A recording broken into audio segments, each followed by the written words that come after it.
Black वाली battery है गाड़ी के राइट में। हाँ ब्रो, ब्लैक ब्लैक ले आता।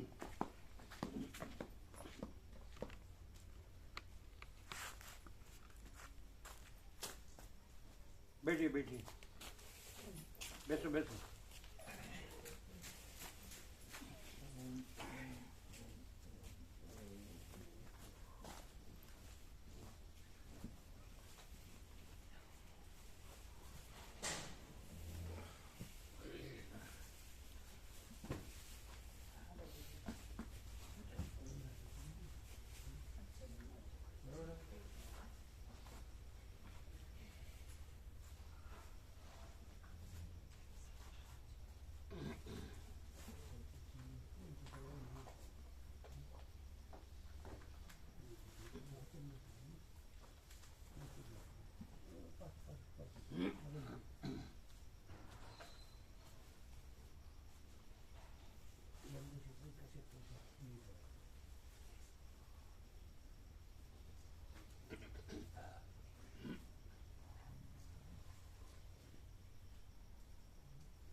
बंद किया बराबर ऊपर नीचे।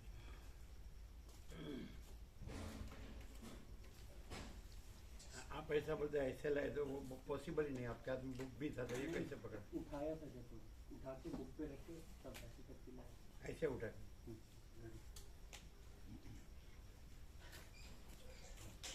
बुक के ऊपर लाए। हाँ बुक के ऊपर रखो।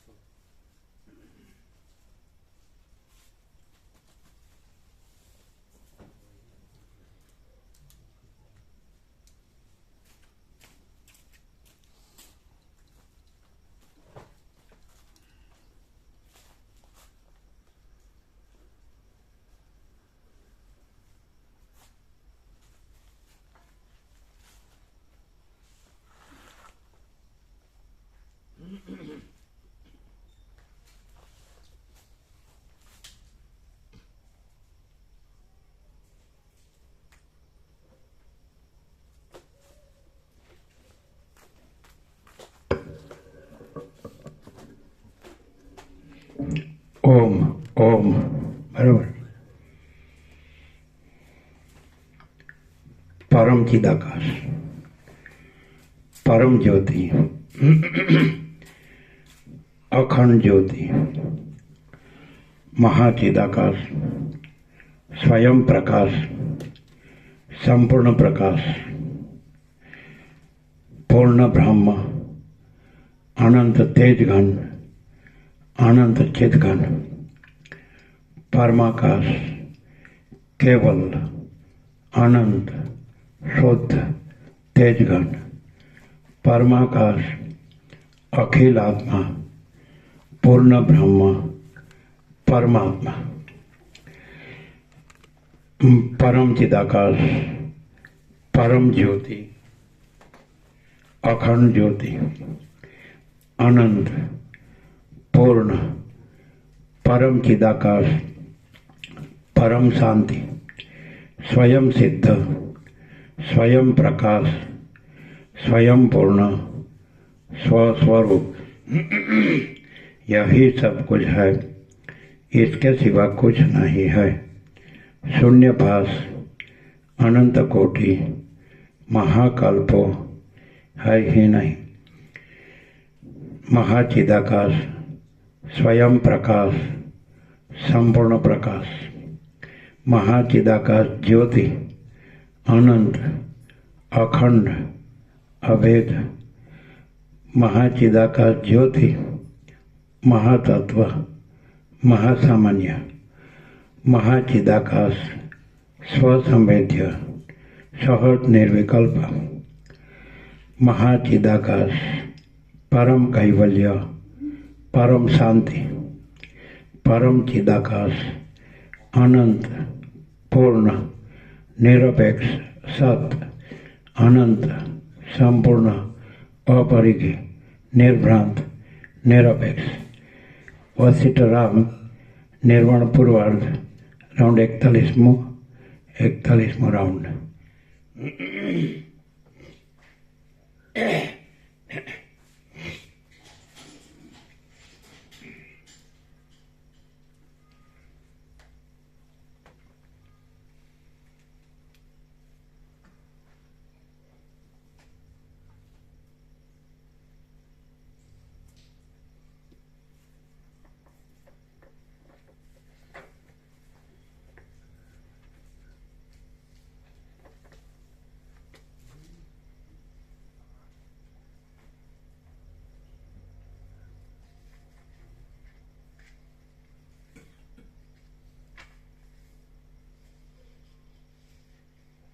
બોલો પાના નંબર 836.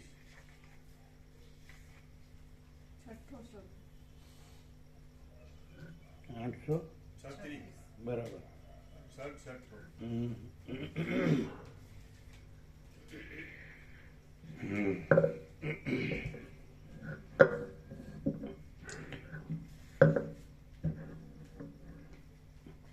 સર્ગ છઠ્ઠો બરાબર.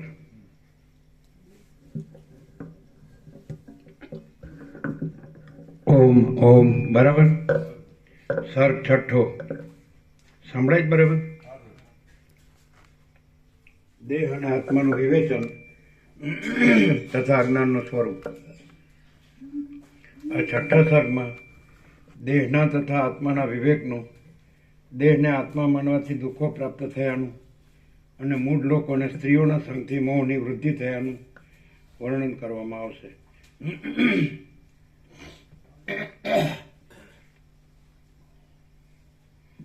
દેહ અને આત્માનું વિવેચન તથા અજ્ઞાનનું સ્વરૂપ. આ છઠ્ઠા સર્ગમાં દેહના તથા આત્માના વિવેકનું, દેહને આત્મા માનવાથી દુઃખો પ્રાપ્ત થયાનું અને મૂળ લોકોને સ્ત્રીઓના સંગથી મોહની વૃદ્ધિ થયાનું વર્ણન કરવામાં આવશે. વસિષ્ઠ બોલ્યા, હે મહાબાહુ રામચંદ્રજી, ફરી પણ મારું ઉત્તમ વચન સાંભળો કે જે વચન હું મારા ઉપદેશથી તમને પ્રસન્ન થતા જોઈને હિત કરવાની ઈચ્છાથી કહું છું. આટલા સુધી તમામ અભેદના સિદ્ધાંતને અનુસરીને તમને કહ્યું છે, પણ હવે ઘડીભર ભેદનો સ્વીકાર રાખીને પણ કહું છું તે સાંભળો, કે જેથી તમારી વિચાર શક્તિ વધે અને થોડું સમજનારાઓ, સિદ્ધાંતને નહીં પહોંચી શકનારાઓના પણ દુઃખો ટળી જાય.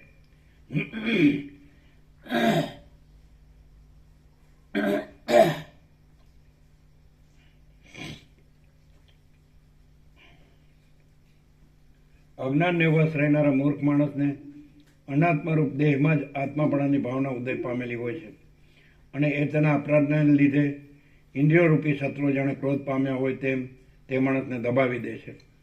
જ્ઞાન ધારણ કરનાર સમજુ પુરુષ પરમાર્થરૂપ આત્મામાં જ રહે છે.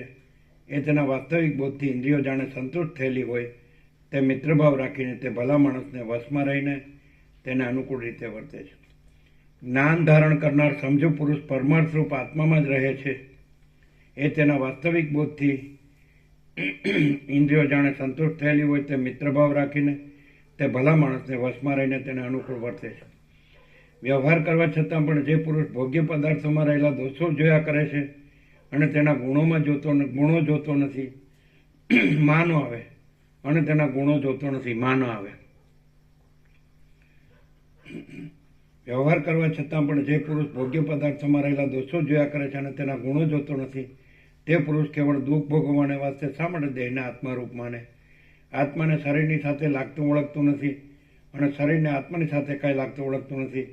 જેમ પ્રકાશ અને અંધકાર પરસ્પરથી વિલક્ષણ છે, તેમ શરીર અને આત્મા પરસ્પરથી વિલક્ષણ છે. આત્મા જન્મ મરણ આદિ સઘળા ભાવ વિકારોથી સર્વદા રહિત અને નિર્લેપ હોવાથી કદી પણ અસ્તકે ઉદય પણ પામતો નથી, પણ સર્વદા પ્રકાશિત જ છે. આ શરીરરૂપી પથ્થરો કે જે જળ છે, અગ્ન છે, તુચ્છ છે, વિનાશી છે અને પોતે આત્માની સત્તાથી સત્તા પામેલો હોવા છતાં પણ આત્માને દુઃખી કરનાર હોવાથી કૃતજ્ઞ છે. તેને જે થતું હોય તે ભલે થાય. દેહ અને આત્મા એ બેમાંથી આત્માને ઓળખીએ તો દેહમાં જડપણું જ બાકી રહે છે, તો પછી એ જડ દેહ સર્વદા પ્રકાશિત ચૈતન્યપણાને સી રીતે લઈ શકે? દેહના સુખ દુઃખોથી આત્માને સુખ દુઃખો થાય છે અને આત્માના સુખ દુઃખોથી દેહને સુખ દુઃખો થાય છે. એ વાત તે વળી કેવી હોય? દેહ અને આત્મા કદી પણ સમાન નથી અને સમાન ધર્મોવાળા પણ નથી. તેમ છતાં પણ તેઓને પરસ્પરના સુખ દુઃખોથી સુખ દુઃખ થવા કેમ જ સંભવે? દેહ અને આત્મા કે જેઓને પરસ્પરની સાથે કશું લાગતું ઓળખતું જ નથી, તેઓને પરસ્પર રૂપ થવું સંભવે જ કેમ? દેહ કે જે સ્થૂળ છે તે અણુ કેમ થઈ શકે અને આત્મા કે જે અણુ છે તે સ્થૂળ કેમ થઈ શકે? જેમ દિવસ રાત્રિનો વિરોધી છે તેમ આત્મા દેહથી ઉલટો છે અને દેહ આત્માથી ઉલટા ગુણ ધરાવે છે. માટે તેઓનું પરસ્પર ઐક્ય સંભવે જ કેવી રીતે? જ્ઞાન અજ્ઞાનપણાને પ્રાપ્ત થવું સંભવે જ નહીં અને છાયા તડકાપણાને પ્રાપ્ત થવી સંભવે જ નહીં. ગમે તેવા વિચારો ગોઠવવામાં આવે તો પણ બ્રહ્મ દેહાતીક રૂપ તો થાય જ નહીં. ગમે તેવા વિચારો ગોઠવવામાં આવે તો પણ બ્રહ્મ દેહાદિક રૂપ થાય જ નહીં. આત્મા સર્વવ્યાપક છે તે છતાં પણ તેને દેહનો જરા પણ સંબંધ નથી. જેમ કમળને જળમાં રહ્યા છતાં પણ જળનો જરા પણ સ્પર્શ થતો નથી, તેમ આત્માને દેહમાં રહ્યા છતાં પણ દેહનો જરા પણ લેપ લાગતો નથી. કેમ કે આત્મા દેહની કલ્પનાનો અધિષ્ઠાન હોવાથી આત્માની સત્તાથી જ દેહની સત્તા છે. જેમ નિર્લેપ હોવાને લીધે આકાશને વાયુથી શોષ, કંપ કે રજનો લેપ આદિ થતા નથી, જેમ નિર્લેપ હોવાને લીધે આકાશને વાયુથી શોષ, કંપ કે રજનો લેપ આદિ થતા નથી, તેમ આત્મા દેહથી રહેલ છે તો પણ નિર્લેપ હોવાથી તેને દેહમાં જરા, મરણ, વિપત્તિ, સુખ, દુઃખ, હાનિ કે વૃદ્ધિ જરા પણ થતા નથી. માટે તમે નિશ્ચિંત રહો. દેહમાં આત્મદ્રષ્ટિ કરવાથી જન્મ મરણાદી ભ્રમ રહે છે, પણ બ્રહ્માત્મા દ્રષ્ટિથી જોતા જેમ જળમાં તરંગોનો સમૂહ જળ માત્ર જ દેખાય છે, તેમ બ્રહ્મમાં તે બ્રહ્મ માત્ર જ દેખાય છે. જેમ જળ પોતાની સત્તાથી પોતાના તરંગપણાને અનુભવતું હોય છે, તેમ આત્મા પોતાની સત્તાથી રહેલા દેહરૂપી યંત્રને અનુભવતું હોય છે. જેમ સૂર્ય વગેરેના પ્રતિબિંબના આધારભૂત જળાદિકના ચલનથી પ્રતિબિંબનું ચલન થતાં પણ સૂર્યાદિકને કશો ક્ષોભ કે હાનિ થતા નથી, તેમ દેહથી ચિદાભાસને ક્ષોભ વગેરે થતાં પણ દેહના સાક્ષીને ક્ષોભાદિકથી થતું નથી. એટલે કશું થતું નથી. કશું આવે? કશું થતું નથી. દેહનું અને આત્માનું બુદ્ધિપૂર્વક અવલોકન કરવામાં આવે તો સત્ય જણાયેલા આત્મતત્વમાં સ્થિતિ પ્રાપ્ત થાય છે અને દેહરૂપ અજ્ઞાનનો વિભ્રમ લય પામે છે. દેહના અને આત્માના ખરા તત્વનો વિચાર કરતાં દેહનું મિથ્યાપણું પ્રકટ થાય છે અને આત્માનું સત્યપણું પ્રકટ થાય છે. કેમ કે દીવા અને અંધકારની પેઠે દેહ અને આત્માનો સ્વભાવ પરસ્પરથી વિરુદ્ધ છે. જેને યથાર્થ જ્ઞાન હોતું નથી એવા પુરુષને દેહના ભ્રમણોથી અને બદલાવોથી સાર વિનાના મોહોરૂપ આસોદરાના વૃક્ષો સ્ફુર્યા કરે છે. જેમણે આત્મા નામના પદાર્થોનો વિચાર કર્યો નથી અને જ્ઞાન ઉપર લક્ષ્ય આપ્યું નથી તે મૂળ પુરુષો ચેતન નથી, નિષ્ફળ હલનચલન કરે છે. આત્મતત્વના સ્વાદને નહીં જાણનારા એ જડ લોકો જેમ છિદ્રોમાં વાયુ પુરાવાથી વાંસ અનેક પ્રકારના શબ્દો કરે છે, તેમ વ્યર્થ બકવાદ કરે છે, ચલના દિક પામ્યા કરે છે અને ખડ તથા કાષ્ઠ વગેરે પદાર્થોને લાવવા મૂકવાની ક્રિયાઓ કરે છે એમ સમજવું. શબ્દ, સ્પર્શ તથા રૂપ આદિ વિષયોના લાભથી જ પોતાને કૃતાર્થ માનનારા તરંગોની જેમ ચપળ અંગોવાળા અને ભોગરૂપ મદિરાનું અતિશય આગ્રહથી પાન કરનારા એ લોકો જળ છતાં ચેતન જેવા લાગે છે. જેમ નદી વગેરેના મોટા પ્રવાહો અચેતન હોવા છતાં પણ ચપળતા તથા જવા આવવા વગેરે ક્રિયાઓવાળા દેખાય છે, તેમ દુર્બુદ્ધિવાળા લોકો પણ અચેતન હોવા છતાં પણ ક્રિયાઓવાળા દેખાય છે એમ જાણવું. જો કે એ સઘળા દુર્બુદ્ધિ લોકોમાં પણ અવિનાશી ચૈતન્ય રહેલું છે, તો પણ એ લોકો એ ચૈતન્યને જાણતા નથી. તેથી તેઓનું એ ચૈતન્ય મોટી કંગાળ સ્થિતિમાં જ છે.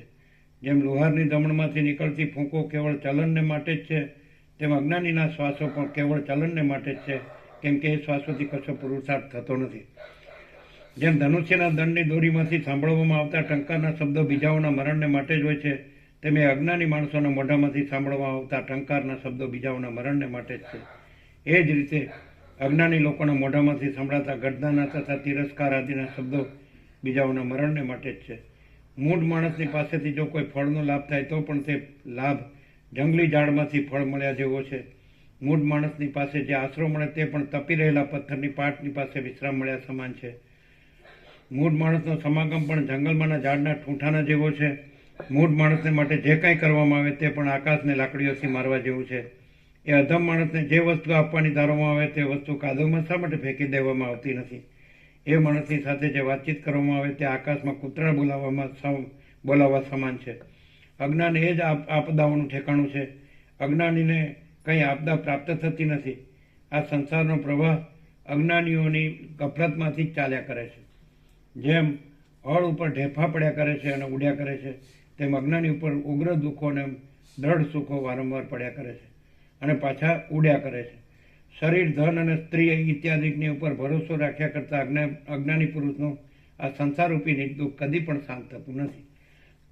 શરીર, ધન અને સ્ત્રી ઇત્યાદિની ઉપર ભરોસો રાખ્યા કરતા અજ્ઞાની પુરુષનું આ સંસારરૂપી નીચ દુઃખ કદી પણ શાંત થતું નથી. આ નીચ દેહ કે જે અનાત્મા છે તેને આત્મા માનવામાં આવે તો સઘળી ખોટી સમજણરૂપ માયા કદી પણ નાશ પામતી નથી. દુષ્ટ ભાવનાઓથી ઘેરાયેલી બુદ્ધિવાળા સત્ય વસ્તુમાં આંધળા, મિથ્યા વસ્તુમાં દેખતા અને પગલે પગલે ગોથા ખાયા કરતા અજ્ઞાની પુરુષને જેમ ફૂલમાંથી સુગંધ મળે છે, તેમ કોઈ વખતે ચંદ્રમાંથી ઝેર પણ મળે છે, અને જેમ પથ્થરમાંથી દૂરવાનો અંકુર થાય છે, તેમ કોઈ વખતે ખીરમાંથી કાંટો પણ નીકળે છે. દેહરૂપી શિમળાના ઝાડની બખોલમાં સર્પિણીઓની જેમ રહેનારી અને મનરૂપી હાથીને જકડીને બાંધનારી મૂર્ખ માણસની આશાઓ સારી રીતે ખેડેલા ખેતરમાં વાવેલી ડાંગરની જેમ ઘણા ફળો આપ્યા કરે છે, દુઃખો આપ્યા કરે છે. જેમ મયુરી ઢેલ પ્રેમથી મેઘની રાહ જોયા કરે છે, તેમ નરકની ભૂમિ પાપોરૂપી સર્પોથી મીટાયેલા અગ્નિ માણસની રાહ જોયા કરે છે. તેમ નરકની ભૂમિ પાપોરૂપી સર્પોથી મીટાયેલા અજ્ઞાની માણસની રાહ જોયા કરે છે. જેના ચપળ નેત્ર ભ્રમર જેવા છે અને જેના હાલતા હોઠ પાન જેવા છે, એવી હાવભાવ કરતી સ્ત્રી લતાની જેમ મૂર્ખ મનુષ્યને માટે જ પેદા થઈ છે. સ્ત્રી લતાની જેમ મૂર્ખ મનુષ્યને માટે જ પેદા થઈ છે. સંકલ્પો રૂપી ચપળ પલ્લભોવાળું અને ચંચળ છાયાવાળું રાગરૂપી પરવાળાનું દુષ્ટ વૃક્ષ અજ્ઞાનીના હૃદયરૂપી ભૂમિકામાં જ રહે છે. ગાઢ નિશ્વાસોરૂપી ધુમાડાવાળો, શસ્ત્રો જેવા તીક્ષ્ણ દાંતરૂપી ઉમરડીઓવાળો અને કાયાને બાળી નાખનારો દ્વેષરૂપી દાવાનળ અજ્ઞાનીના હૃદયરૂપી જળ વિનાના પ્રદેશમાં સળગ્યા કરે છે. દ્વેષ પરાઈ નિંદાઓરૂપ પલ્લવોવાળી અને ચિંતાઓરૂપી ભ્રમરોવાળી ઈર્ષ્યારૂપી કમાલીની અજ્ઞાનીના મત્સરથી ભરેલા મનરૂપી સરોવરમાં અત્યંત પ્રફુલ્લિત થાય છે. જેમ સમુદ્રમાં નિરંતર તરંગ અને મોજા હોવાથી તે સમુદ્ર તરંગ અને મોજાઓના આકારરૂપી થાય છે અને પોતાની અંદર વડવાગ્નિ રાખે છે, તેમ સુખ દુઃખ રૂપી ઉભરા અને તરંગો આવવાથી આ મનુષ્ય પણ સુખ દુઃખ સ્વરૂપ બનીને અનેક જન્મ મરણને આધીન થાય છે. મૂળ પુરુષને જ વારંવાર જન્મથી બાળકપણું, બાળકપણાથી જુવાનપણું, જુવાનપણથી જરા અને જરાથી મરણ પ્રાપ્ત થયા કરે છે. જગતરૂપી આ જૂના રેટના યંત્રમાં પ્રારબ્ધરૂપી દોરીથી બંધાયેલો મૂળ પુરુષ રૂપી ઘડો વારંવાર ઊંધો ચત્તો જન્મ મરણ પામ્યા કરે છે, થયા કરે છે. જે આ તુચ્છ જગત તત્વવેતા પુરુષને ગાયના પગલાના ખાબોચિયા જેવું લાગે છે, તે જ જગત અજ્ઞાનીને અનંત અને ખૂબ બહુ જ ઊંડું લાગે છે. જે આ તુચ્છ જગત તત્વવેતા પુરુષને ગાયના પગલાના ખાબોચિયા જેવું લાગે છે, તે જ જગત અજ્ઞાનીને અનંત અને બહુ જ ઊંડું લાગે છે. જેમ પાંજરામાં પડેલી પક્ષીણીઓ દૂર થઈ શકતી નથી, તેમ પેટ ભરવાની ખટપટમાં પડેલી આંધળા જેવા મૂળ પુરુષની વિચાર શક્તિઓ દૂર પહોંચી શકતી નથી. જેમ પાંજરામાં પડેલી પક્ષીણીઓ દૂર જઈ શકતી નથી, તેમ પેટ ભરવાની ખટપટમાં પડેલી આંધળા જેવા મૂળ પુરુષની વિચાર શક્તિઓ દૂર પહોંચી શકતી નથી. જેમ ઘણા ભાર ભરી કાદવના માર્ગમાં જવાથી રથના પેડા ખૂંચી જાય છે, તેમ બહારના વાસનાઓથી મન દબાઈ જાય છે. તેથી તેની ઇન્દ્રિયો નિર્બળ થઈ જાય છે અને હૃદયની વચલી કુંડલી જાગી શકતી નથી. અજ્ઞાનરૂપી શિકારીએ રાખરૂપી મૃગિયાના વ્યસનને લીધે ઇન્દ્રિયોરૂપી ગીધોને માટે સંસારરૂપી જંગલમાં દૂર દૂર માંસના પિંડોની જેમ હિમાલય આદિ માટીના પૂંજમય પર્વતો અને મનુષ્ય તથા પશુ આદિ માંસમય પ્રાણીઓ ગોઠવી મૂકેલા છે કે જેઓ મોહથી ભોગ્ય પદાર્થો રૂપે જોવામાં આવે છે. વિચિત્ર નામ રૂપોથી અપાર રીતે રંગાયેલું ઘણા સંકલ્પોની કલ્પનાઓ રૂપ કલ્પવૃક્ષ અત્યંત મિથ્યા પદાર્થોથી પણ સગળાઓની કામનાઓને પૂર્ણ કરે છે, એ ભારે કર્મોને પૂરે છે, એ ભારે અદ્ભુત છે. આ સંસારરૂપી વનખંડમાં અજ્ઞાનને લીધે જગતરૂપી જૂના પાંદડાની પરંપરાઓ પથરાયેલી છે. જન્મરૂપી નવા પલ્લવો થયા કરે છે. કર્મોના સમૂહરૂપી કળીઓ વારંવાર લાગ્યા કરે છે. વૈભવોની શોભાઓરૂપ મંજરીઓ ખીલ્યા કરે છે. પુણ્ય તથા પાપોરૂપી ફળો ઉત્પન્ન થયા કરે છે અને વિચિત્ર રચનાઓવાળા ઘણા કામી લોકોરૂપી પક્ષીઓ બેસતા, શોભતા, પેસતા તથા વિલાસો કરતા જોવામાં આવે છે. આ સંસારરૂપી વનખંડમાં અજ્ઞાનરૂપી ચંદ્રના ઉદયથી સ્ત્રીઓરૂપી ઔષધિઓ વિકાસ પામીને ભારે શોભા પામેલી છે. જન્મોના સમૂહોરૂપી કળાઓરૂપી ભરપૂર વિવેકરૂપી સૂર્યાસ્તના સમયમાં જ ઉદય પામનારો બ્રહ્મરૂપી આકાશમાં પ્રકાશતો અને દુર્દશારૂપી રાત્રિનો સ્વામી અજ્ઞાનરૂપી ચંદ્રમાં ખોટા ખોટા ભારે ચમત્કારો દેખાડે છે. જન્મોના સમૂહોરૂપી કળાઓથી ભરપૂર વિવેકરૂપી સૂર્યાસ્તના સમયમાં જ ઉદય પામનારો બ્રહ્મરૂપી આકાશમાં પ્રકાશતો અને દુર્દશારૂપી રાત્રિનો સ્વામી અજ્ઞાનરૂપી ચંદ્રમાં ખોટા ખોટા ભારે ચમત્કારો દેખાડે છે. વાસનાઓરૂપી મિથ્યા અમૃતથી ભરેલા આશાઓરૂપી ચકોરોને પુષ્ટ કરનારા અને ચિત્તરૂપી ચંદ્રકાંતમણીને આર્દ્ર રાખનારા અજ્ઞાનરૂપી ચંદ્રના પ્રભાવથી કામી પુરુષોરૂપી રાજહંસોને વિલાસ આપનારી હિમના જેવા શીતળ અંગોવાળી અને નેત્રરૂપી ચપળ ભમરોવાળી સ્ત્રીઓરૂપી કૌમુદરીઓ મનોહર લાગે છે. કેશપાસરૂપી અંધકારોના પ્રાબલ્યવાળી હોવાને લીધે કૃષ્ણ પક્ષની રાત્રિઓ જેવી અને શોભી રહેલા સ્તનોરૂપી ધોળા વાદળો હોવાને લીધે શુક્લ પક્ષની રાત્રિઓ જેવી સ્ત્રીઓ મનનું આકર્ષણ કરે છે. એ અજ્ઞાનની જ વિભૂતિ છે. હે રામચંદ્રજી, વિષયોમાં જે આરંભમાં જ મધુરપણું, પરિણામે અનર્થ કરનારું પરિમિતપણું અને સઘળી સ્થિતિમાં ક્ષરભંગુણપણું છે, એ સઘળા અજ્ઞાનરૂપી વૃક્ષના જ અનેક આકારોવાળા મોટા મોટા ફળો ફેલાય છે. એ અજ્ઞાનની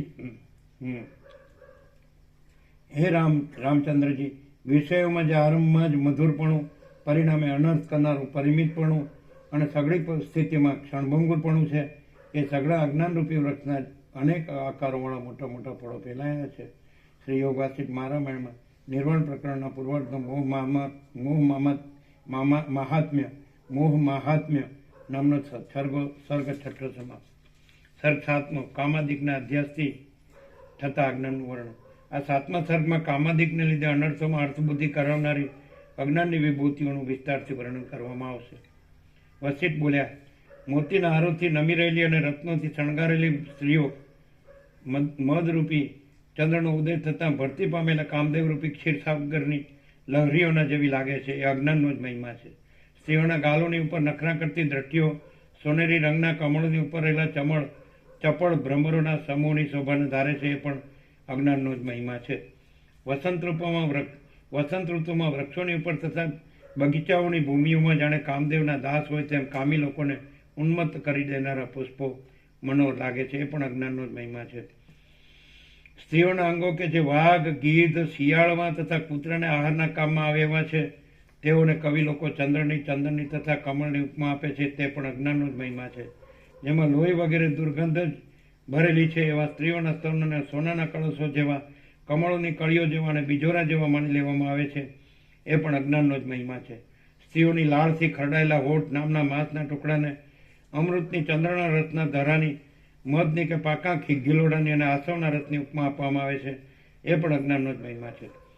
સ્ત્રીઓના નાની નાની ગાંઠોના આકારે રહેલા હાથના તીક્ષ્ણ અણીવાળા હાડકાઓના ખીલાઓને સારા સારા કવિઓ પણ સુંદર બાહુલતા આદિ મોટા મોટા શબ્દોથી વર્ણવે છે. એ પણ અજ્ઞાનનો જ મહિમા છે. સ્ત્રીઓની સાથળોને કેળની ઉપમા અપાય છે. તેમજ પ્રૌઢ સ્તન અને કઠી મેખલાને કામદેવના દરબારના તરુણોની ઉપમા અપાય છે. એ પણ અજ્ઞાનનો જ મહિમા છે. લક્ષ્મી પહેલી મીઠી લાગે છે, પણ પછી તેનાથી રાગ દ્વેષ જેવી ખટપટો વધે છે. વળી તે ક્ષણભંગુર છે અને બધાની પાસે સરખી રીતે રહેતી નથી. તેમ છતાં તેવી લક્ષ્મીની ઈચ્છા થાય છે. એ પણ અજ્ઞાનનો જ મહિમા છે. લક્ષ્મી પહેલી મીઠી લાગે છે, પણ પછી તેનાથી રાગ દ્વેષ જેવી ખટપટો વધે છે. વળી તે ક્ષણભંગુર છે અને બધાની પાસે સરખી રીતે રહેતી નથી.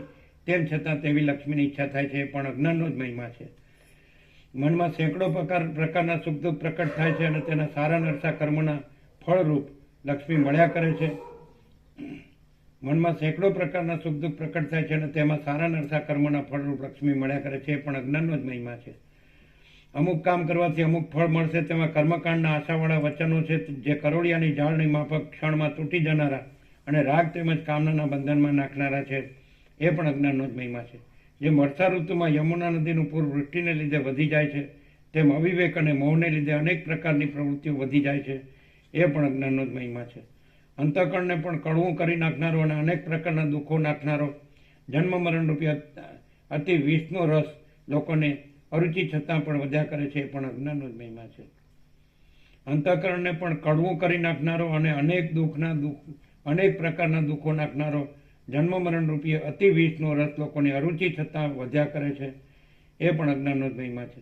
જેમ પવન વાતા સૂકા પાન અને ઉકરડાની ધૂળ આમ તેમ ઉડવા લાગે છે, તેમ અનેક પ્રકારના ફળવાળા કર્મો લોકોના વિવેકને દૂર કરે છે. એ પણ અજ્ઞાનનો જ મહિમા છે.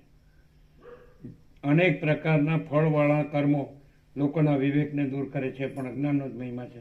અનંત બ્રહ્માંડો રૂપી પાકેલા ફળોને ખાયા કરતા છતાં પણ જેનું પેટ ભૂખ્યું ને ભૂખ્યું જ રહે છે, એવો આ કાળ એમને એમ સેંકડો કલ્પો વીતી ગયા છતાં પણ તૃપ્ત થતો નથી. એ પણ અજ્ઞાનનો જ મહિમા છે. મોહરૂપી પવનને પી રહેનારા અને તે દેહોરૂપી કાંચળીને વારંવાર ઉતારી નાખતા જીવોરૂપી વિચિત્ર સર્પો બ્રહ્મ સ્વરૂપે શીતળ તથા અવિચળ છતાં પણ કર્મોરૂપી કુટિલ ગતિઓથી સંસારમાં ભટક્યા કરે છે. એ પણ અજ્ઞાનનો જ મહિમા છે. મોહરૂપી પવનને પી રહેનારા અને તે દેહોરૂપી કાંચળીઓને વારંવાર ઉતારી નાખતા જીવોરૂપી વિચિત્ર સર્પો બ્રહ્મ સ્વરૂપે શીતળ તથા અવિચળ છતાં પણ કર્મોરૂપી કુટિલ ગતિઓથી સંસારમાં ભટક્યા કરે છે. એ પણ અજ્ઞાનનો જ મહિમા છે. વિવેકરૂપી ચંદ્રનો ઉદય નહીં થવાથી ચિંતારૂપી પિશાચે ખરાબ કરેલી યવનરૂપી રાત્રિ મોહરૂપી અંધકારને લીધે પ્રકાશ વગરની ચાલી જાય છે. એ પણ અજ્ઞાનનો જ મહિમા છે.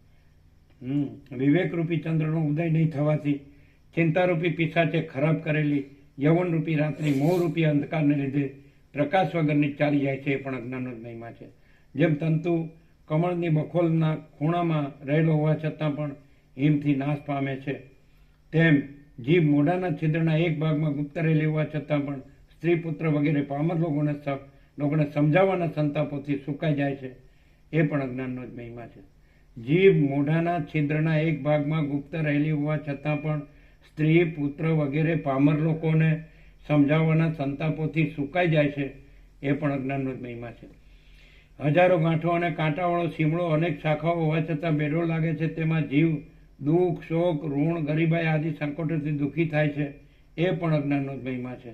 અંદર પોલાણવાળા અને ઘણી ઊંચાઈને લીધે નમી રહેલા ચિત્તરૂપી જૂના વૃક્ષમાં રહેનારો લોભરૂપી ઘુવડ માયારૂપી કાળી રાત્રિમાં મસ્તી કર્યા કરે છે. એ પણ અજ્ઞાનનો જ મહિમા છે. લોભરૂપી ઘુવડ, ચિત્તરૂપી જૂના વૃક્ષમાં રહેનારો લોભરૂપી ઘુવડ માયારૂપી કાળી રાત્રિમાં મસ્તી કર્યા કરે છે. એ પણ અજ્ઞાનનો જ મહિમા છે. જરારૂપી બુઢી બિલાડી યૌવનરૂપી ઉંદરને પ્રથમ કાનની પાસેના પ્રદેશમાં પૂરી કાળજીથી પકડીને રમતા રમતા ફાડી નાખે છે. જરારૂપી બુઢી બિલાડી યૌવનરૂપી ઉંદરને પ્રથમ કાનની પાસેના પ્રદેશમાં પૂરી કાળજીથી પકડીને રમતા રમતા ફાડી નાખે છે. એ પણ અજ્ઞાનનો જ મહિમા છે. આ સૃષ્ટિ ફીણના ઢગલાની જેમ સાર વિનાની હોવા છતાં પણ અનુક્રમે પહાડ જેવી ઊંચી થઈને પોસાય છે. આ સૃષ્ટિ ફીણના ઢગલાની જેમ સાર વિનાની હોવા છતાં પણ અનુક્રમે પહાડ જેવી ઊંચી થઈને પોસાય છે. એ પણ અજ્ઞાનનો જ મહિમા છે.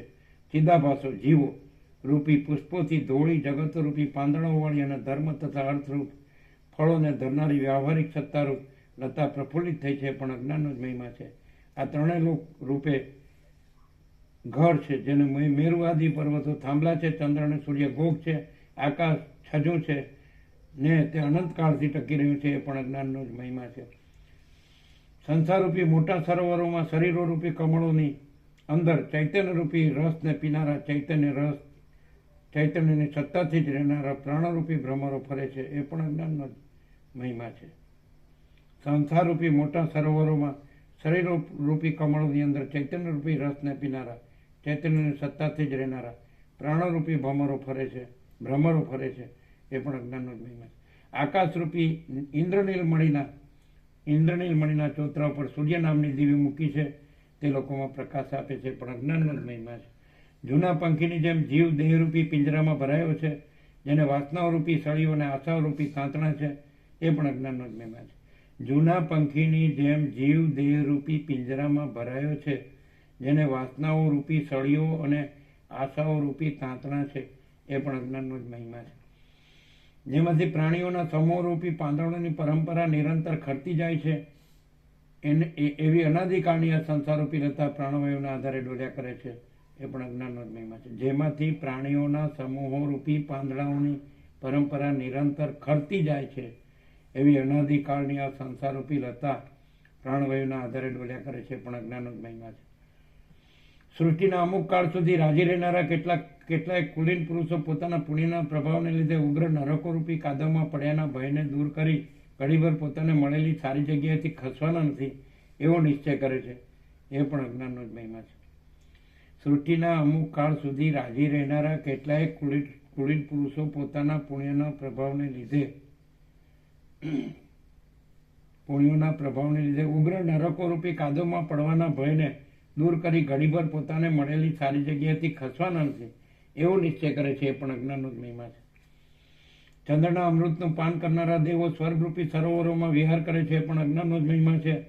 અનેક પ્રકારના કામ્ય ફળોરૂપી ભ્રમરોથી મલિન વાસનારૂપી કળીઓ વડે શોભી રહેલી અને તે લોકોમાં ગતિઓ થવારૂપ સુગંધવાળી મોટી કર્મકાંડ રૂપ કમલીની પ્રફુલ્લિત થઈ રહે છે.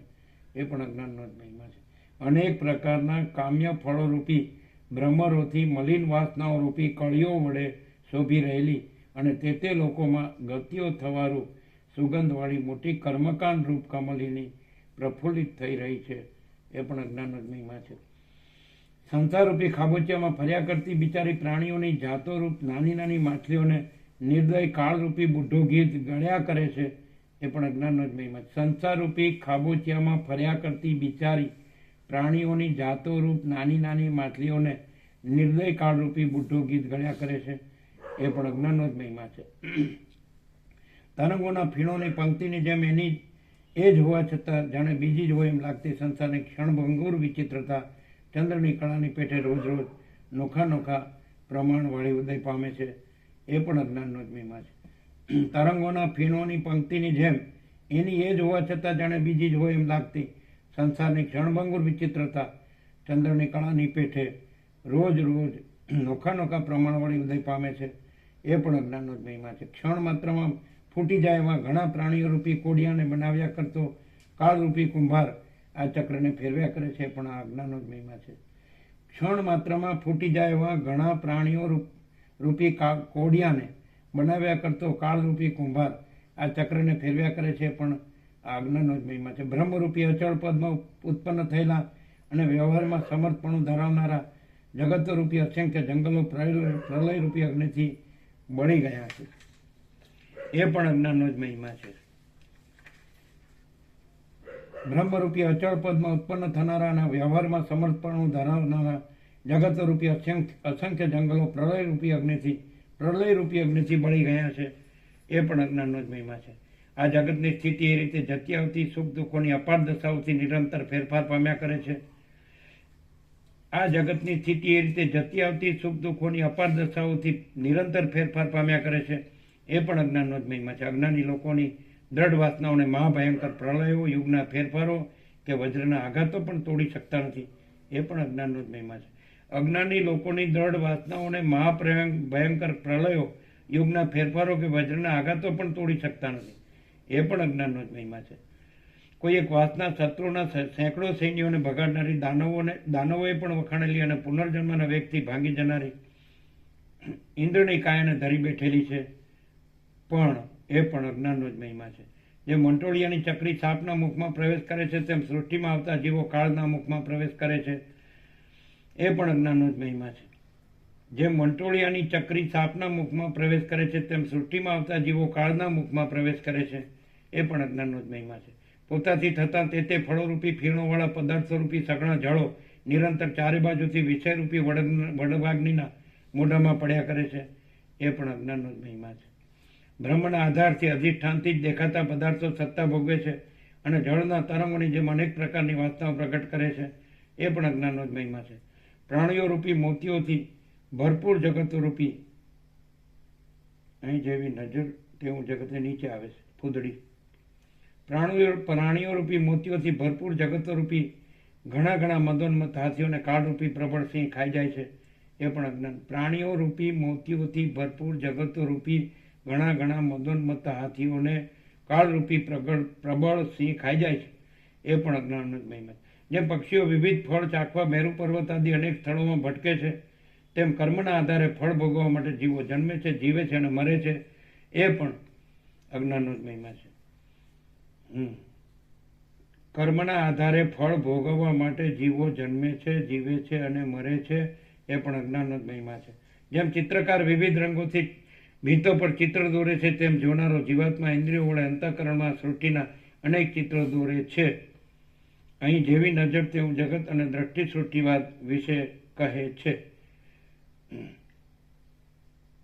જોનારો જીવાત્મા ઇન્દ્રિયો વડે અંતઃકરણમાં સૃષ્ટિના અનેક ચિત્રો દોરે છે, એ પણ અજ્ઞાનનો જ મહિમા છે. જેમ દોરડીને બદલે સર્પ દેખાય છે, તેમ બ્રહ્મને બદલે જગત દેખાડનારા સ્થૂળ જળ પદાર્થો હિરણ્યગર્ભના કાળના નિમેષની 1000માં અંશ જેટલી ઘડી રહીને નાશ પામે છે, એ પણ અજ્ઞાનનો જ મહિમા છે.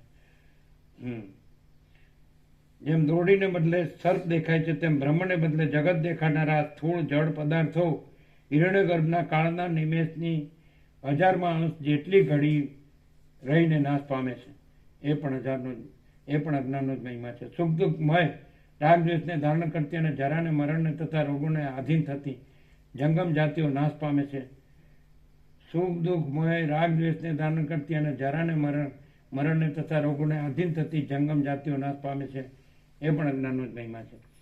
પૃથ્વીમાં પોતાના મોટા મોટા પાપોના ફળોને જ અનુભવ્યા કરતી કીડાઓની પંક્તિઓ અમુક કાળ સુધી પ્રાગથી પીડાયા કરે છે, એ પણ અજ્ઞાનનો જ મહિમા છે. જેનું દર બ્રહ્મ માંડ જોવામાં આવે છે એવો અને ભારે મોટા શરીરવાળો કાળરૂપી સુખી સર્પ અદ્રશ્ય રહીને ક્ષણ માત્રમાં આ સઘળા જગતને ગળી જાય છે, એ પણ અજ્ઞાનનો જ મહિમા. જેનું દર બ્રહ્મ માંડ જોવામાં આવે છે એવો અને ભારે શરીરવાળો કાળરૂપી સુખી સર્પ અદ્રશ્ય રહીને ક્ષણ માત્રમાં સઘળા જગતને ગળી જાય છે, એ પણ અજ્ઞાનનો જ મહિમા છે. વૃક્ષરૂપી સ્થાવર જીવો પક્ષીઓ ટાઢ પવન તડકા આદિથી દુઃખ પામે છે, ફળ ફૂલ આદિથી સુખી થાય છે અને ધરતીમાં ઊંડા મૂળ જવાથી ટટ્ટાર ઉભા રહે છે, જેથી તે વૃક્ષો જાણે સમ દમ તિતિક્ષા અને ઉદારતા આદિ યોગમાં સાધનો કરતા હોય તેમ કાળ વિતાવે છે, એ પણ અજ્ઞાનનો જ મહિમા છે.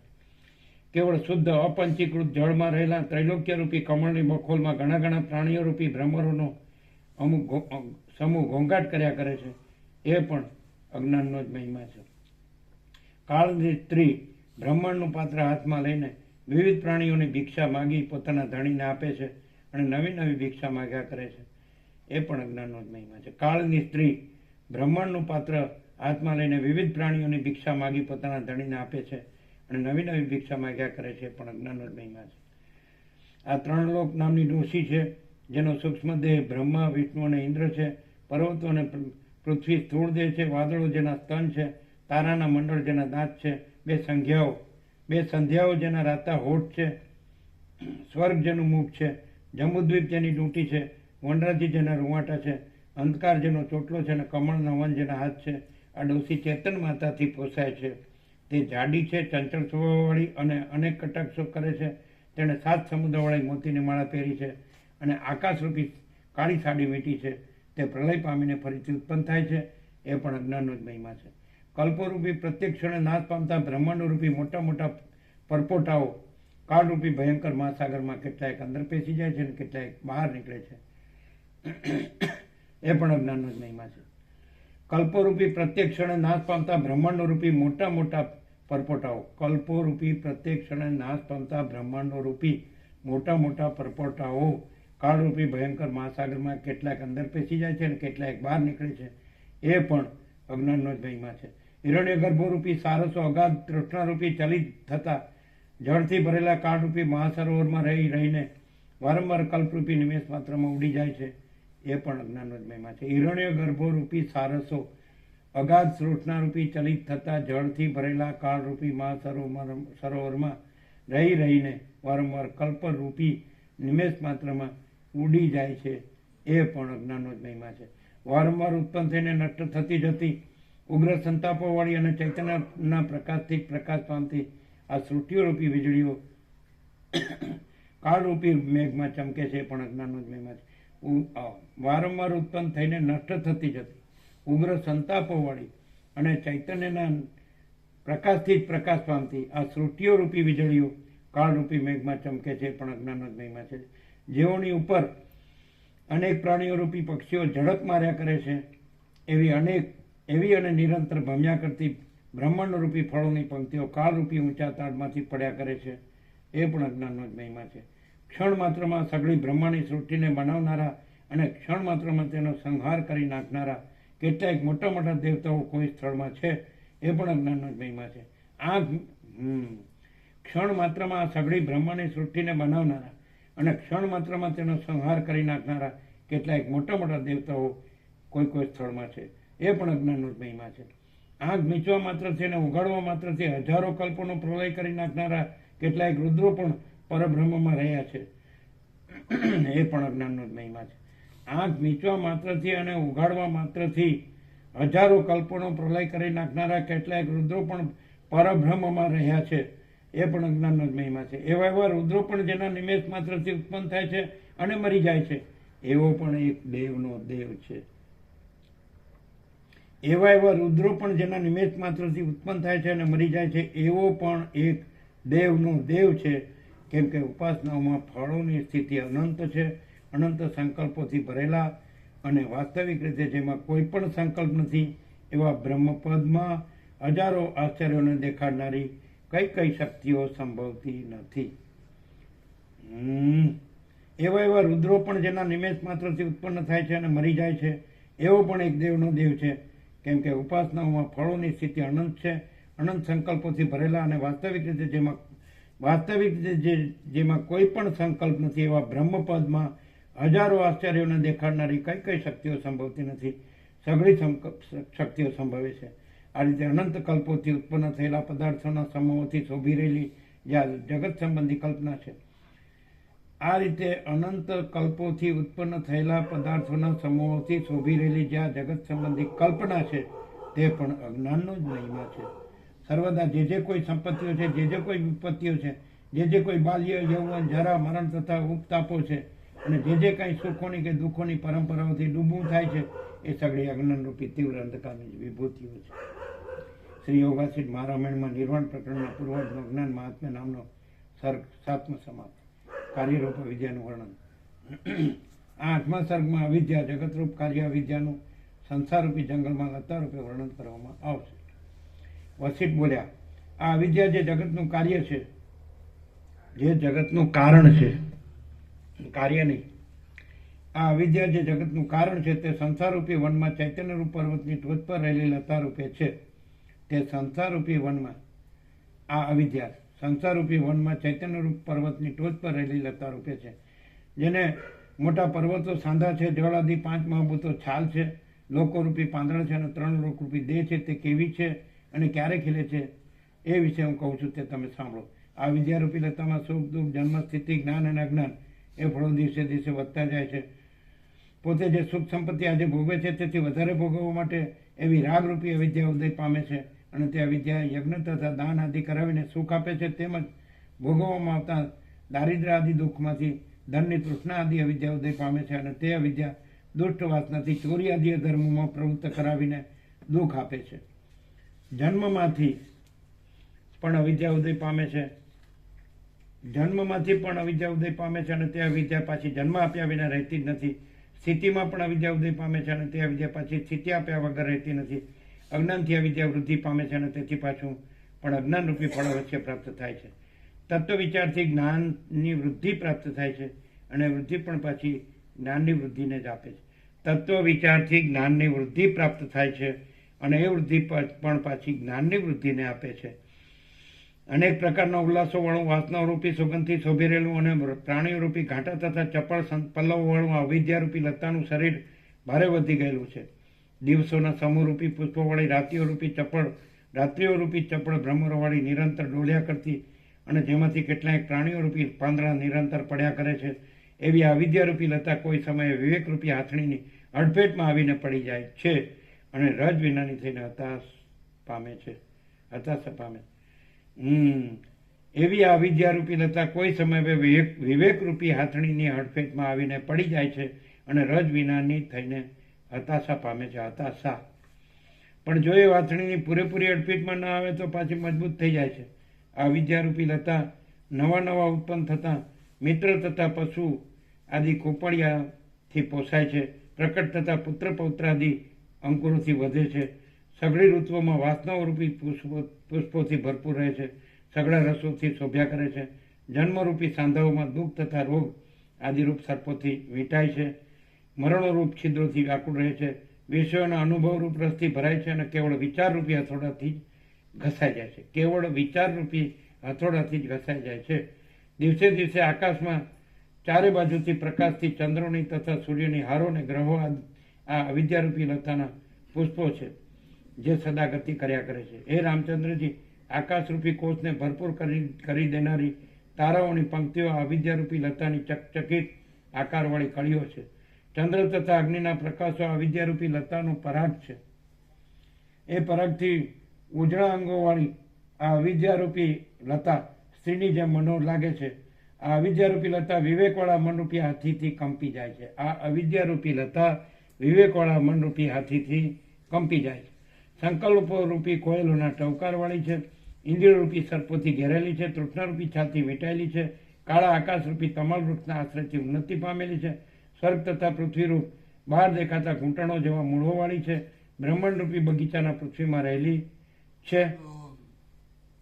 બ્રહ્માંડરૂપી બગીચાની પૃથ્વીમાં રહેલી છે. સમુદ્રના ખાડારૂપ ક્યારામાં ટકેલી છે. નીચલા પાતાળ આદિ ભુવનોમાં અનેક મૂળિયાઓથી પેઠેલી છે. સઘળા સમુદ્રના જળો રૂપી દૂધ વગેરે પદાર્થોથી સિંચાયા કરે છે. કર્મકાંડના વચનોથી ચપળતા ધરાવનારા રાગી લોકો રૂપી ભ્રમરો વડે કર્મકાંડના વચનોથી ચપળતા ધરાવનારા રાગી લોકો રૂપી ભમરાઓ વાળી છે. સ્ત્રીઓ રૂપી પુષ્પોના સમૂહો વાળી છે. ચૈતન્યના સ્ફુરણ રૂપી પવનથી ડોલ્યા કરે છે. પ્રવૃત્તિઓમાં ભમનારા લોકો રૂપી ઘણા નાના નાના જીવડાઓથી વ્યાપ્ત છે. નિષિદ્ધ કર્મોરૂપી અજગરોથી ઘેરાયેલી છે. સ્વર્ગની શોભારૂપી ફૂલોના માંડવાવાળી છે. જીવોના જીવવાના સાધનોથી પરિપૂર્ણ છે. વિષયોની વાસનાઓ અનેક પ્રકારોની સુગંધોવાળી મૂળ લોકોને મદ આપનારી છે. વિષયોની વાસનાઓ રૂપી અનેક પ્રકારની સુગંધોથી મૂઢ લોકોને મદ આપનારી છે. વિવેકી લોકોને નાના પ્રકારની ઉપશમોની વિચિત્રતાઓ રૂપ અનેક પુષ્પોથી સુશોભિત લાગે છે. અનેક પ્રકારના ફળોની પંક્તિથી વ્યાપ્ત છે. પુષ્પોની ફળોની રસની તથા પરાગની વૃષ્ટિથી શોભ્યા કરે છે. સમુદ્રના ખાડાઓ રૂપી અનેક ક્યારાઓથી વીંટાયેલી છે. પ્રાણીઓ રૂપી અનેક પક્ષીઓનું શોષણ કરનારી છે. સૂર્યાદિકના અનેક પ્રકારના પ્રકાશરૂપી પરાગોથી ખડસટ લાગે એવી છે. પર્વતરૂપી અનેક પ્રકારના ઝાડવાવાળી છે. અનેક પ્રકારની કળીઓ રૂપ ઉઘડેલી કળીઓવાળી છે. અનેક કર્મોરૂપી વનોના સમૂહમાં ઉગેલી છે. અનેક ચિદાભાસોરૂપી પહાડોની ઉપર ચડેલી છે. અને અનેક અવતારરૂપી પાંદડાઓથી ભરપૂર છે. વળી કેટલાકના મતમાં તે ઉત્પન્ન થયેલી છે. કેટલાકના મતમાં ઉત્પન્ન થયા કરે છે. કેટલાકના મતમાં મરણ પામ્યા કરે છે. કેટલાકના મતમાં મરી ગયેલી છે. કેટલાકની દ્રષ્ટિમાં અડધી કપાયેલી છે. કેટલાકની દ્રષ્ટિમાં સઘળી કપાઈ ગયેલી છે. અને કેટલાકની દ્રષ્ટિમાં પ્રવાહ રૂપે સતત ધારાઓને વેવડાવે છે. આમ થઈ ચૂકેલી અને થયા કરતી આ વિદ્યારૂપી લતા સર્વદા બ્રહ્મમાં જ રહેલી છે અને ગંધર્વનગર આદિ મિથ્યા પદાર્થો જેવી છે. અજ્ઞાનીઓની દ્રષ્ટિમાં સર્વદા ખીલ્યા કરતી અને જ્ઞાનીઓની દ્રષ્ટિમાં સર્વદા સુકાઈ ગયેલી. જ્ઞાનીઓની દ્રષ્ટિમાં સર્વદા સુકાઈ ગયેલી આ વિદ્યારૂપી મોટી ઝેરી લતાને જે ખૂબ જ બાજી રહે છે તેને તે ઝેરની માફક મોંમાં નાખી દે છે. અને જો સૂક્ષ્મ દ્રષ્ટિથી તેનો વિચાર કરવામાં આવે તો તે નાશ પામે છે. આ અવિદ્યારૂપી મોટી ઝેરી લતાને જે ખૂબ જ બાજી રહે છે તેને તે ઝેરની માફક મોંમાં નાખી દે છે. અને જો સૂક્ષ્મ દ્રષ્ટિથી તેનો વિચાર કરવામાં આવે તો તે નાશ પામે છે. વિચાર કરનારાના પૂર્ણ થયેલા મનમાં આ લતા બાધિત થઈ જાય છે. વિચાર કરનારાના પૂર્ણ થયેલા મનમાં આ લતા બાધિત થઈ જાય છે અને અજ્ઞાનીના મનમાં સઘળી રીતે ભરપૂર થઈને રહે છે. અજ્ઞાનીઓને એક બાજુ જળ રૂપે, એક બાજુ પર્વત રૂપે, એક બાજુ સર્પ રૂપે, એક બાજુ દેવતા રૂપે, એક બાજુ પૃથ્વી રૂપે, એક બાજુ સ્વર્ગ રૂપે, એક બાજુ ચંદ્ર રૂપે, એક બાજુ સૂર્ય રૂપે, એક બાજુ તારો રૂપે, એક બાજુ અંધકાર રૂપે, એક બાજુ તેજ રૂપે, એક બાજુ આકાશ રૂપે, એક બાજુ ધાન્યોથી ભરપૂર પૃથ્વી રૂપે, એક બાજુ શાસ્ત્ર રૂપે, એક બાજુ વેદ રૂપે અને એક બાજુ પાખંડ શાસ્ત્ર રૂપે દેખાય છે. આ વિદ્યા કોઈ ઠેકાણે પક્ષીઓનું રૂપ ધારણ કરીને રહે છે, કોઈ ઠેકાણે દેવતાઓનું રૂપ ધરીને પ્રકાશે છે, કોઈ ઠેકાણે ઠૂંઠા રૂપે જણાય છે, કોઈ ઠેકાણે પવન રૂપે જણાય છે, કોઈ ઠેકાણે નરક રૂપે પાતાળમાં રહેલી જણાય છે, કોઈ ઠેકાણે સ્વર્ગના વિલાસોવાળી જણાય છે, કોઈ ઠેકાણે દેવલોક રૂપી દેખાય છે, કોઈ ઠેકાણે કીડાઓ રૂપે રહેલી દેખાય છે, કોઈ ઠેકાણે વિષ્ણુ રૂપે દેખાય છે, કોઈ ઠેકાણે બ્રહ્મ રૂપે દેખાય છે, કોઈ ઠેકાણે રુદ્ર રૂપે દેખાય છે, કોઈ ઠેકાણે અગ્નિ રૂપે દેખાય છે, કોઈ ઠેકાણે વાયુ રૂપે જણાય છે, કોઈ ઠેકાણે ચંદ્ર રૂપે જાણે છે અને કોઈ ઠેકાણે યમ રૂપે જાણે. હે રામચંદ્રજી, બ્રહ્માંડોમાં જે કોઈ મોટા મહિમાવાળું સદાશિવાદી દ્રશ્ય પૂરે છે અને જે કંઈ જૂના ખડના ટુકડા વગેરે હલકું દ્રશ્ય પૂરે છે તે સગળું અવિદ્યા જ છે. અને તત્વાવબોધથી બાધિત જ છે એમ તમે સમજો. હે રામચંદ્રજી, બ્રહ્માંડોમાં જે કાંઈ મોટા મહિમા વાળું સદાશિવાદી દ્રશ્ય સ્ફુરે છે અને જે કાંઈ જૂના ખડના ટુકડા વગેરે વલકું દ્રશ્ય સ્ફુરે છે તે સગળું અવિદ્યા જ છે એમ તત્વાવબોધથી બાધિત જ છે એમ તમે સમજો. હે રામચંદ્રજી, બ્રહ્માંડોમાં જે કાંઈ મોટા મહિમા વાળું સદાશિવાદી દ્રશ્ય સ્ફુરે છે અને જે કાંઈ જૂના ખડના ટુકડા વગેરે હલકું દ્રશ્ય સ્ફુરે છે તે સગળું અવિદ્યા જ છે એ તત્વાવબોધથી બાધિત જ છે એમ તમે સમજો. એ દ્રશ્યોરૂપ અવિદ્યા તત્વબોધથી બાધિત જણાય ત્યારે જ મોક્ષ થાય છે. એ દ્રશ્યોરૂપ અવિદ્યા તત્વબોધથી બાધિત જણાય ત્યારે જ મોક્ષ થાય છે. કાર્યરૂપ અવિદ્યાનું શ્રી યોગ વાસિષ્ઠ મહારામાયણમાં નિર્વાણ પ્રકરણના પૂર્વાર્ધનું કાર્યરૂપ અવિદ્યાનું વર્ણન નામનો સર્ગ આટલો સમાપ્ત. કેટલા પાના બાકી? કેટલા? 9 થયા. આ 9મું છે ને, એટલે એક બાકી ને. સર્ગ 9મો, વિદ્યા અને વિદ્યાના સ્વરૂપનું વર્ણન. આ 9મા સર્ગમાં 3 ગુણોના વિભાગનું સદાશિવ વગેરેના શુદ્ધ તત્વમયપણાનું વિદ્યા તથા વિદ્યાના સ્વરૂપનું અને સર્વથી રહિત શુદ્ધ બ્રહ્મ તત્વનું નિરૂપણ કરવામાં આવશે. આ 9મા સર્ગમાં 3 ગુણોના વિભાગનું સદાશિવ વગેરેના શુદ્ધ તત્વમયપણાનું વિદ્યાના તથા વિદ્યાના સ્વરૂપનું અને સર્વથી રહિત શુદ્ધ બ્રહ્મ તત્વનું નિરૂપણ કરવામાં આવશે. રામ બોલ્યા, હે ગુરુ મહારાજ, વિષ્ણુ તથા શિવાદી આકારો કે જેઓને શુદ્ધ અને પરમેશ્વર ગણવામાં આવે છે તેઓ પણ અવિદ્યારૂપ જ છે એમ આપના મુખથી સાંભળીને મને શંકા થઈ છે કે શુદ્ધ પરમેશ્વર અવિદ્યારૂપ હોય એમ કેમ સંભવે? રામ બોલ્યા, હે ગુરુ મહારાજ, વિષ્ણુ તથા શિવાદી આકારો કે જેઓને શુદ્ધ અને પરમેશ્વર ગણવામાં આવે છે તેઓ પણ અવિદ્યારૂપ જ છે એમ આપના મુખથી સાંભળીને મને શંકા થઈ છે કે શુદ્ધ પરમેશ્વર અવિદ્યારૂપ હોય એમ કેમ સંભવે? વસિષ્ઠ બોલ્યા, માયાના કલ્પિત સંબંધને લીધે જે તત્વ સર્વાત્મક માનવામાં આવે છે તેને કોઈ પણ કલ્પિત દ્રશ્યનો આકાર ન આપીએ તો તે તત્વ શાંત જ છે, વાસ્તવિક સત્ય છે, ચૈતન્ય છે, પ્રકાશરૂપ છે અને સઘળી કલ્પનાઓથી રહિત જ છે. વસિષ્ઠ બોલ્યા, માયાના કલ્પિત સંબંધને લીધે જે તત્વ સર્વાત્મક માનવામાં આવે છે તેને કોઈ પણ કલ્પિત દ્રશ્યનો આકાર ન આપીએ તો તે તત્વ શાંત જ છે, વાસ્તવિક સત્ય છે, ચૈતન્ય છે, પ્રકાશરૂપ છે અને સઘળી કલ્પનાઓથી રહિત જ છે. વસિષ્ઠ બોલ્યા, માયાના કલ્પિત સંબંધને લીધે જે તત્વ સર્વાત્મક માનવામાં આવે છે તેને કોઈ પણ કલ્પિત દ્રશ્યનો આકાર ન આપીએ તો તે તત્વ શાંત જ છે, વાસ્તવિક સત્ય છે, ચૈતન્ય છે, પ્રકાશરૂપ છે અને સઘળી કલ્પનાઓથી રહિત જ છે. જેમ જળમાંથી પેદા થતી જળ રૂપે દેખાતી ચક્રી ઉદય પામે છે, તે એ બ્રહ્મ તત્વમાંથી પોતાની મેળે જ કલ્પનારૂપ કળા ઉદય પામે છે. એ કળા પ્રથમ સૂક્ષ્મ, પછી મધ્ય અને છેવટ સ્થૂળ, એટલે 3 પ્રકારે કલ્પવામાં આવે છે. પ્રથમ સૂક્ષ્મ કલ્પાયા પછી તે કળા મનરૂપે કલ્પવામાં આવે છે, ત્યારે મધ્ય એટલે હિરણ્યગર્ભ રૂપ થઈને રહે છે અને તે પછી વિરાટ રૂપે કલ્પવામાં આવે છે, ત્યારે તે કળા સ્થૂળ એટલે વિરાટ રૂપ થઈને રહે છે. આ રીતે 3 સ્થિતિઓમાં એ એકની એક કળા છે, પણ ભેદથી 3 પ્રકારની કલ્પવામાં આવે છે. એ કળા જ પ્રકૃતિ કહેવાય છે અને તેના સત્વ, રજ તથા તમ એ 3 ધર્મો છે.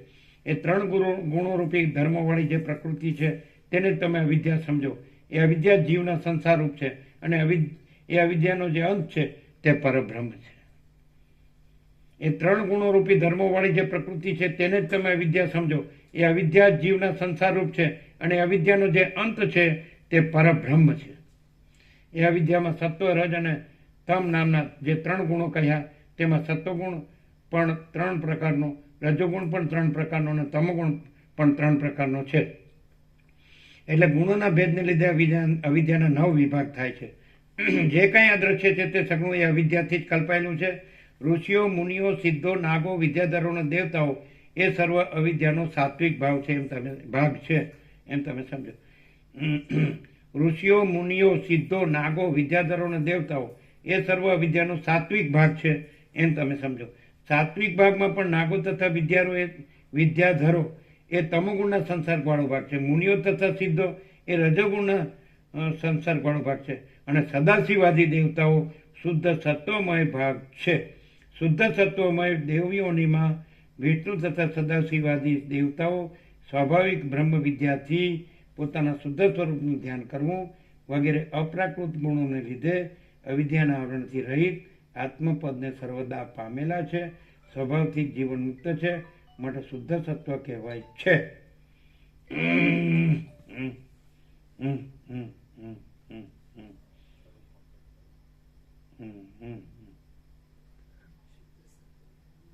સદાશિવાદી દેવતાઓ શુદ્ધ સત્વમય ભાગ છે.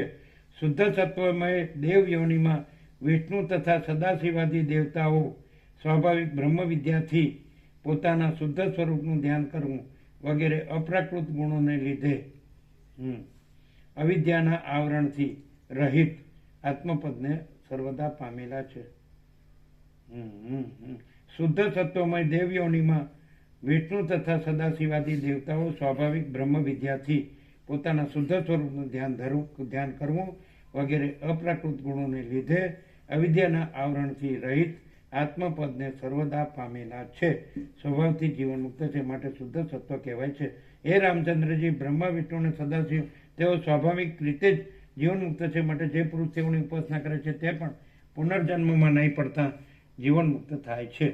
હે બુદ્ધિમાન રામચંદ્રજી, સત્વગુણના શુદ્ધ ભાગરૂપ એ સદાશિવાદી પુરુષો કે જેમના શરીરો જગતની સ્થિતિ પર્યંત રહે છે તેઓ શરીર રહેતા સુધી જીવન મુક્ત જ રહે છે.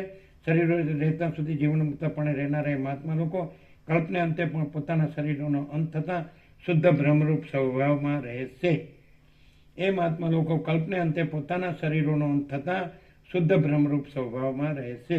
આ રીતે અવિદ્યાના શુદ્ધ સત્વ નામના વિભાગ રૂપ એ વિષ્ણુ આદિ પુરુષો જગતનો પ્રલય થતાં વિદેહ મુક્ત થાય છે.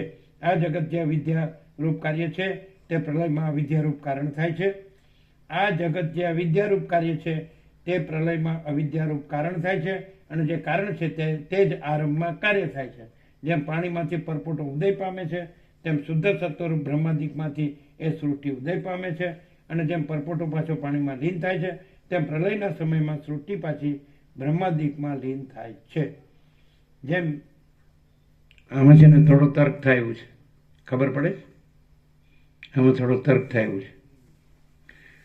જો શુદ્ધ સત્વ જે અવિદ્યા છે એ બ્રહ્મા વિષ્ણુ મહેશ છે, સદાશિવ છે, તો એ લોકો જો કલ્પાંતમાં વિદેહ મુક્તિને પામે તો ફરી બ્રહ્મામાંથી પછી સૃષ્ટિ થાય એ બને જ નહીં.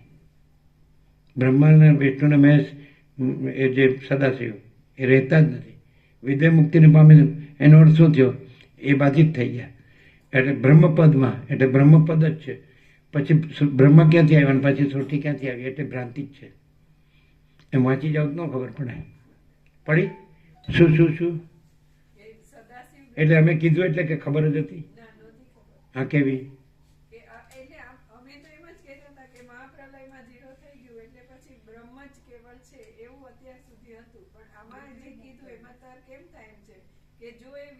એમાં વચ્ચે વચ્ચે નાકમાં આંગળી નાખવી પડે? આમ આમ આમ કોઈ જોયું તો બરાબર છે, અમે જોયું. હવે શું કરવું? અમને તો કોઈ ખોટું પાડી શકે નહીં. હાલો, હા, પછી શું આવ્યું? જે નહોતું જાણ્યું એ કયો?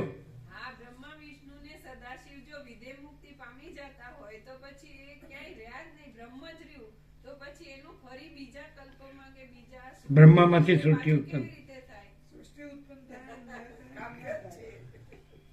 કાંઈ છે હજી તો 14મી આવે ત્યારે. આજે 12મી છે. નહીં સમજાણું નહીં હોય.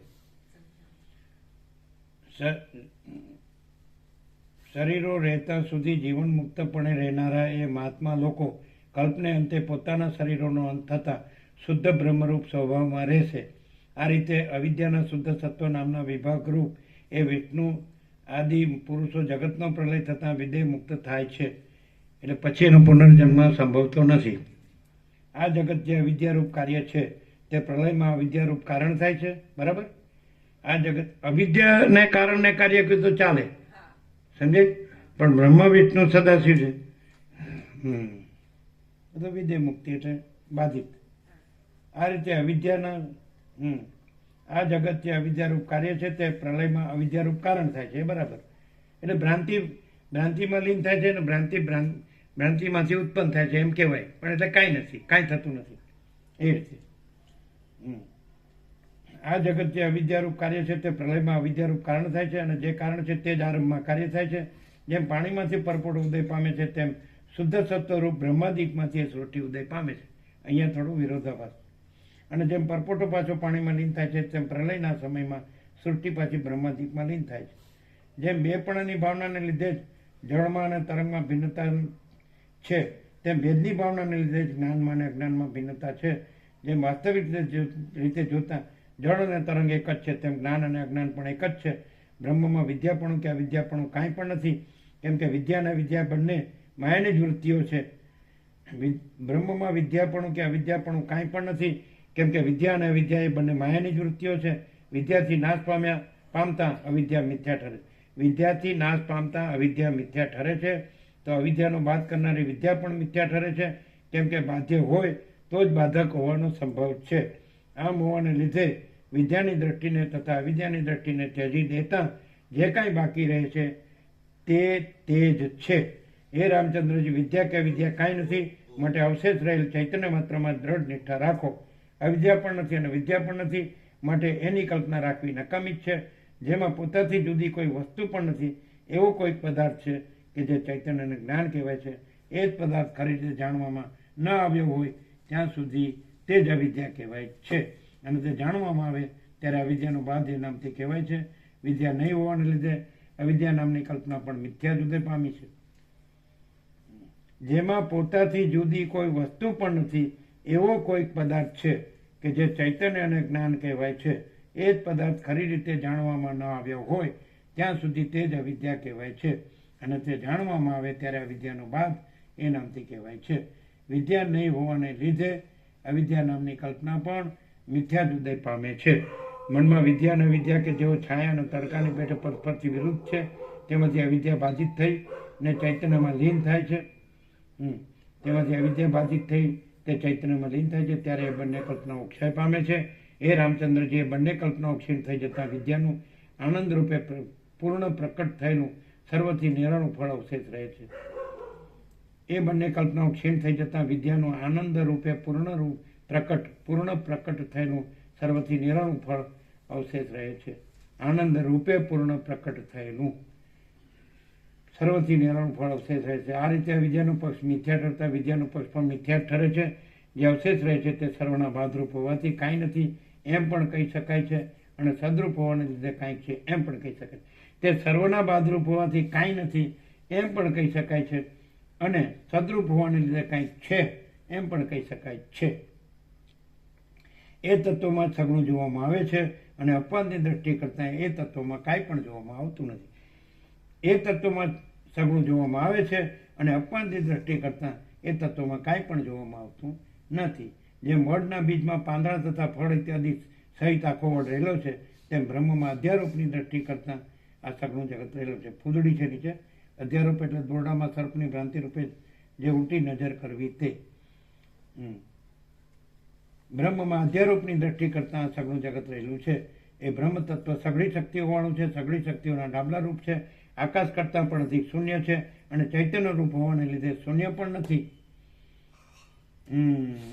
અને ચૈતન્ય રૂપ હોવાને લીધે શૂન્ય પણ નથી. આકાશ કરતાં પણ અધિક શૂન્ય છે, અને ચૈતન્ય રૂપ હોવાને લીધે શૂન્ય પણ નથી. જેમ સૂર્યકાંત નામના મણીમાં અગ્નિ રહ્યો છે, અને જેમ સૂર્યમાં ઘી રહેલું છે. જેમ સૂર્યકાંત નામના મણીમાં અગ્નિ રહ્યો છે, અને જેમ દૂધમાં ઘી રહેલું છે, તેમ બ્રહ્મ તત્વમાં સગુણ જગત રહ્યું છે. દેશના તથા કાળના ક્રમનો ઉદય થાય છે ત્યારે જેમ અગ્નિમાંથી તણખાઓ નીકળે છે અને સૂર્યમાંથી કિરણો નીકળે છે, તેમ ચકચકિત થયેલા એ બ્રહ્મરૂપ ચૈતન્યમાંથી જીવોરૂપ ચૈતન્ય નીકળે છે. જેમ સમુદ્ર તરંગોના ભંડારરૂપ છે અને નિર્મળ મણી પ્રભાવોના ભંડારરૂપ છે, નિર્મળ મણી પ્રભાવોના ભંડારરૂપ છે, તેમ બ્રહ્મ અનંત જીવોના ભંડારરૂપ છે. બહારના તથા અંદરના પદાર્થો સહિત આ સગુણ જગત બ્રહ્મમાં જ છે. કેમ કે જગતની સત્તા બ્રહ્મની સત્તાના અધીન છે. જેમ ઘડાઓનો નાશ થતાં આકાશનો નાશ થતો નથી, તેમ ઉપાધિઓનો વિનાશ થતાં બ્રહ્મનો વિનાશ થતો જ નથી. જેમ ઘડાઓનો નાશ થતાં આકાશનો નાશ થતો નથી, તેમ ઉપાધિઓનો વિનાશ થતાં બ્રહ્મનો વિનાશ થતો જ નથી. બ્રહ્મ સર્વદા અવિનાશી જ છે. બ્રહ્મ સર્વદા અવિનાશી જ છે. જેમ લોઢાના ચલનમાં લોહ ચુંબક અકર્તા છે, તો પણ તેનું કર્તાપણું જોવામાં આવે છે, તેમ જગતની ઉત્પત્તિ વગેરેમાં બ્રહ્મ અકર્તા છે, તો પણ તેનું કર્તાપણું જોવામાં આવે છે. જેમ લોઢું જળ હોવા છતાં પણ લોહ ચુંબકના સાનિધ્ય માત્રથી ચલાયમાન થાય છે, તેમાં દેહ જળ હોવા છતાં પણ આત્માની સત્તાથી ક્રિયાઓ કરે છે. આકાશ કરતાં પણ અધિક નિરાકારપણાવાળા અને જગતના મુખ્ય બીજરૂપ એ બ્રહ્મ તત્વમાં આ જગત જલમય ચપળ તરંગોની જાળની પેઠે પૂર્વની વાસનાઓથી થયેલી ઉત્તરોત્તર કલ્પનાઓથી રહેલું છે. એ તત્વ જાણવામાં આવતા તેમાં બીજું કાંઈ પણ પ્રતીત થતું નથી. આકાશ કરતાં પણ અધિક નિરાકારપણાવાળા અને જગતના મુખ્ય બીજરૂપ એ બ્રહ્મ તત્વમાં આ જગત જલમય ચપળ તરંગોની ઝાડની પેઠે પૂર્વની વાસનાઓથી થયેલી ઉત્તરોત્તર કલ્પનાઓથી રહેલું છે. એ તત્વ જાણવામાં આવતા તેમાં બીજું કાંઈ પણ પ્રતીત થતું નથી. શ્રી યોગાસિદ્ધ મહારામાયણમાં નિર્વાણ પ્રકરણના પૂર્વાર્ધનો વિદ્યા નિરાકરણ નામનો સર્ગ 9મો સમાપ્ત. પ્રસાદ આપી દો. જો એ લઈ જાઓ પેલે. ચલો इसको रख दो ठिकाने. યા તમે અત્યાર સુધી યોગાથી જે જાણ્યું અને આ સાંભળ્યું આજે સવારે ને સાંજે, તો શું ડિફરન્સ? તમે બધું જાણ્યું, બધા શાસ્ત્રો જાણ્યા, બધા ગુરુઓ જાણ્યા, બધું સાંભળ્યું. પરમાત્મા અને આત્મ સાક્ષાત્કાર આન તેન પેલું જ્ઞાન ને વિજ્ઞાન બધું આજે સવારે ને સાંજે સાંભળે, એમાં શું ડિફરન્સ? ઠાવકું મોટું નહીં બોલવાનું. નેકેડ ટ્રુથ, ઓપન સિક્રેટ, નગ્ન સત્ય, ખુલ્લા રહસ્ય. બોલો. વશિષ્ઠ જે કહેવા માંગે છે ને કે આ પ્રકાશ છે, એ પ્રકાશ સાક્ષાત પ્રકાશે છે અને અખંડ છે. અત્યાર સવારે અને સાંજે એ અનુભવ છે. અને અમે અત્યાર સુધી જે કંઈ પણ સાંભળ્યું કર્યું કંઈ પણ, તો સૌથી શ્રેષ્ઠ આ જ યોગ વાસિષ્ઠ મહારામાયણ. પણ અમે જો જાણતા હોઈએ, વાંચતા કરતા હોઈએ, તો એ તત્વ એવું છે, એમાં આ નથી એવું ધારણા થઈ શકે ત્યાં સુધી થાય. અને આ ડાયરેક્ટ પ્રકાશ પોતે પ્રકાશે છે. આમાં કોઈ પણ બ્રહ્મ વાક્ય વંચાય, અહીંયા એવું લાગે કે વંચાય, પણ એ પ્રકાશ પોતે જ પ્રકાશે છે અને આખો ચોખ્ખો, બીજું કાંઈ પણ ન હોય એવો પ્રકાશ. શું ફરક? બોલો.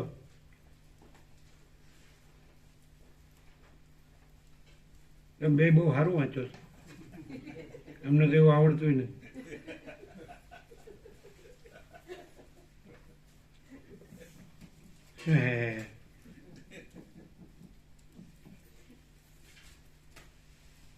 હવે ગમે એટલા રોદણા રો, આમથી ગઈ પાછી આવવાની નથી. જેને રહી હોય એ જવાની જ છે, અથવા જે રહ્યો હોય એ જવાનો જ છે. અને આમાં કાંઈ આવતું જતું નથી. અલખ નિરંજન.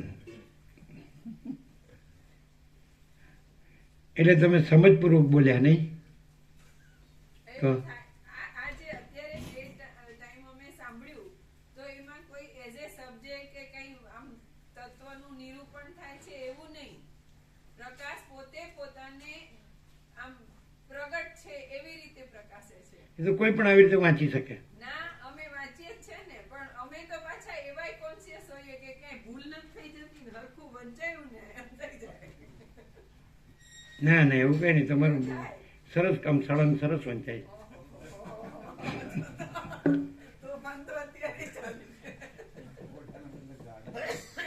શું ડિફરન્સ છે? બોલો જીતુડું. તમે વાંચતા હતા ને આ સંભળાય છે. આ વાંચતા હતા તો જાણે પોતે સમજ્યા ન હોય ને એવી રીતે વાંચતા હતા. પોતે સમજતા ન હોય ને એવી રીતે વાંચતા હતા.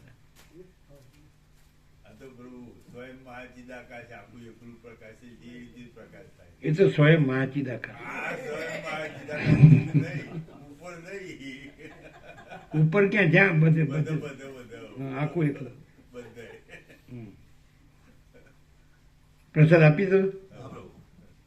આપને લ્યા પ્રસાદ હા લીએ હા બરાબર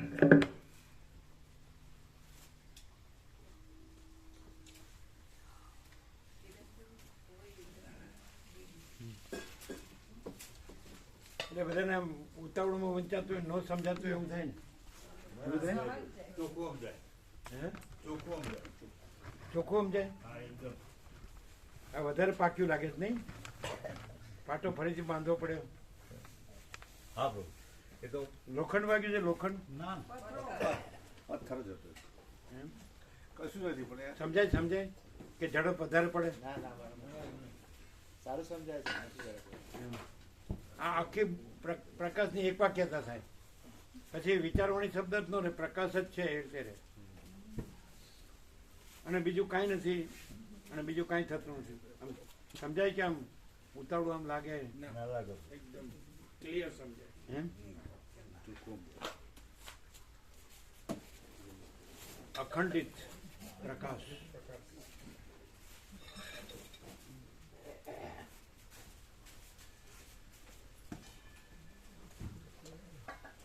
સત્ય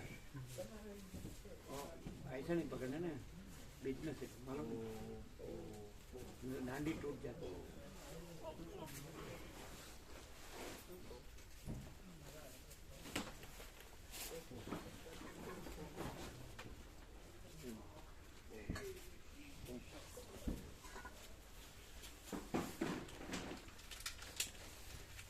સ્વામીજી અમારા જોડે ભાવિક નવા આવેલા છે સિદ્ધપુરથી એટલે એમના સદગ્રંથો શું શું? આ ભાવિક નવા છે સિદ્ધપુરથી આવ્યા છે અમારા જોડે બિહારના છે પણ સિદ્ધપુરમાં રહે છે ક્યાંના છે? સિદ્ધપુરમાં રહીએ છીએ. આમ ગામ કયું? બિહાર બિહાર ગામ બિહાર. બિહારમાં લખીસરાય જિલ્લા. અને 32-33 વર્ષથી પ્રભુ સિદ્ધપુરમાં જ રહીએ છીએ. એમ. પહેલી વખત ચર્ચા થઈ છે કનુ પ્રભુ કીધા કે અમે જઈએ છીએ. મારે બી ઈચ્છા હતી કે નહીં કોઈ પ્રભુ એવું હોય છે કે આપણા લગ્ન લાગી શકે. સિદ્ધપુરમાં ક્યાંથી આવી ગયા? સિદ્ધપુરમાં પ્રાઇવેટ નોકરી કરવા માટે આવ્યા છે. એમ. પછી થોડો જ વાત થઈ. પણ આ થોડો સમજણ થોડી ઓછી જશે પ્રભુ ગુરુ વાસિષ્ઠ અને રામજીને ચર્ચા જે થઈ એમાં પ્રભુ રામે કીધા કે ગુરુ બ્રહ્મા વિષ્ણુ મહેશ બધા અવિદ્યા છે મને એટલું સાંભળવામાં આવ્યું. પછી ગુરુ વાસિષ્ઠે તર્ક આપીને સમજાયા કે આમાં આ વિદ્યા ના કહેવાય કેમ કે રૂપ છે એ મને હરખી રીતે સમજણ પડી નથી. એ છેલ્લે એમાં તારણ નહીં કાઢી શક્યા કે વાસ્તવિક શું છે. આ બ્રહ્મા વિષ્ણુ મહેશ અવિદ્યા તરીકે એટલે આકાર એમનો આકાર છે, રૂપ છે, એનાથી આવી ગયા જી, પણ અંદર એ લોકોને પોતાના અંદર જે બ્રહ્મપદ છે જી, એના સંપૂર્ણ જ્ઞાનથી એ બ્રહ્મરૂપ છે.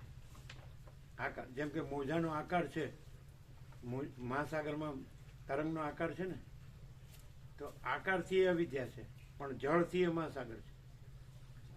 અંદર જળ છે, એકચ્યુઅલી જળ છે, તરંગનો આકાર છે. હાથમાં જળ લે તો હાથમાં તરંગ ન મળે, ત્રણ મહાસાગર જ છે. તેવી રીતે આકારથી બ્રહ્મ વિષ્ણુ સદાશિવ છે નામ. પણ સ્વરૂપથી એ બ્રહ્મપદ છે, બ્રહ્મ સ્વરૂપ છે.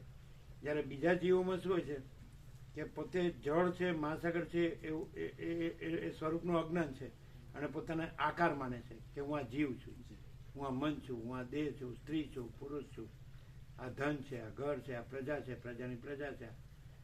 સમજાય? જી, બીજા આકારોમાં આકાર પોતાને માને છે અને આ બ્રહ્મા વિષ્ણુ મહેશ આકાર રૂપે અવિદ્યા છે પણ એ સ્વરૂપ જ્ઞાનથી પોતે બ્રહ્મરૂપ છે. જ્યારે બધામાં સ્વરૂપનું અજ્ઞાન છે અને આકાર ભ્રાંતિ પોતાને માને છે. જી, દેહ ને મન ને જીવ. ખબર પડી? જી, સ્ત્રી ને પુરુષ ને ખબર. ખબર પડી કેવી રીતે? બ્રહ્મા વિષ્ણુ મહેશ નો આકાર અવિદ્યા, આકાર જે છે અવિદ્યા, પણ સ્વરૂપ જ્ઞાનથી અંદરથી આત્મજ્ઞાન છે, એથી સ્વરૂપ જ્ઞાન છે એટલે પોતે બ્રહ્મપદ છે. બ્રહ્મપદ છે. પણ બીજા બધામાં અજ્ઞાન છે જી. એટલે પોતાને આકાર રૂપ માને આકાર છે રૂપ ગણે કે હું છે પુરુષ એટલે છું, હું સ્ત્રી છું, જી, એટલે આ પ્રજા અવિદ્યા. છે, આ ઘર છે, આ ધન છે, આ માન છે, આ બડાઈ છે, હવે પ્રભુ, એટલે ભ્રાંતિ. હાજી, થોડી એક 2-3 દિવસ પહેલા પ્રવચન એવું તત્વબોધમાં સાંભળવા મળે, ચિત્ત અને મનની વાત આવી છે. એટલે એમાંથી અભિન્ન છે. એમાં આમાં આજે આવ્યું જી કે સૂક્ષ્મ, પછી મધ્ય અને પછી સ્થૂળ, 3 પ્રકારની અવિદ્યા આવી. એટલે સૂક્ષ્મ અવિદ્યા એટલે ઈશ્વર, પછી એનાથી એટલે કારણ અવિદ્યા, પછી સૂક્ષ્મ અવિદ્યા એટલે હિરણ્યગર્ભ એટલે સૃષ્ટિનો સંકલ્પ, અને સ્થૂળ એટલે વિરાટ. તો એ હિરણ્યગર્ભ એ જ ચિત્ત, એ જ મન, સમષ્ટિ મન.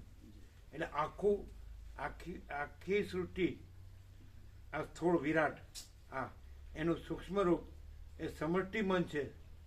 આખું મન, આકાશ જેવી સૃષ્ટિ સ્થૂળ, અને આકાશ જેવું મન સૂક્ષ્મ એ હિરણ્યગર્ભ, અને એનું કારણ ચિદાભાસ એટલે જીવ, આખો જીવ આકાશ જેવો એ ઈશ્વર.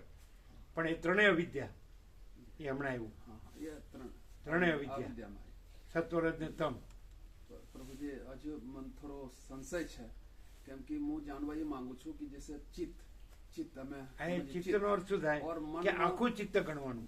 એટલે દાખલા આખું ચિત્ત, બ્રહ્માંડ નહીં, બ્રહ્માંડ સ્થૂળ ગણાય, પણ અંદર જેમ કે આ દેહ છે તેવી રીતે આખો વિરાટ દેહ છે, એને બ્રહ્માંડ કહેવાય, વિશ્વ કહેવાય, સૃષ્ટિ કહેવાય, સંસાર કહેવાય, જગત કહેવાય. દેહ, આ દેહ છે, પછી અંદર મન છે, એની અંદર જીવ છે, અને એની અંદર આત્મા છે.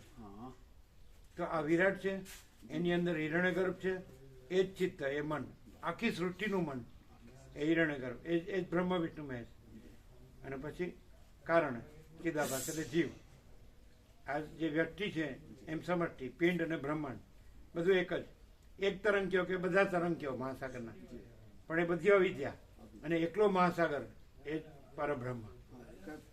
અમે તો નવા છીએ, સમજાય છે? હા, થોડો ખ્યાલ આવે છે. પણ જે ઈશ્વર છે એ આખો મોટો જીવ, આકાશ જેવો, અને એના અંશો આ જીવો. એ ઈશ્વરનું મન એ હિરણ્યગર્ભ, એ ઈશ્વરનો દેહ એ આખો વિરાટ. એટલે આખો જીવ, આખું મન ને આખો દેહ, અને એના અંશો આ જીવો, આ મનો અને આ દેહો. આખા અનંત મહાસાગરના આખા તરંગોનો કુલ સરવાળો એ ઈશ્વર, અને એના અંશો દરેક તરંગ એ જીવો. એમ એ આખા કુલ સરવાળો જે તરંગોનો એનું મન એ મન કહેવાય, એ સમષ્ટિ મન. તરંગો એ પછી દરેક વ્યક્તિ તરંગોમાં એ મનનો ભાગ આવે. એટલે દરેકનું મન અલગ અલગ અલગ અલગ અલગ, દરેકનો દેહ અલગ અલગ અલગ અલગ, પણ એ આખો જે આખા બધા તરંગોનો કુલ સરવાળો ઈશ્વર એ એક જ, અને એનું મન એ એક જ, અને એનો દેહ વિરાટ એ એક જ. લાસ્ટમાં પ્રભુ એક થોડું સો કે પરમ ચિદાકાશ ની ચર્ચા થઈ.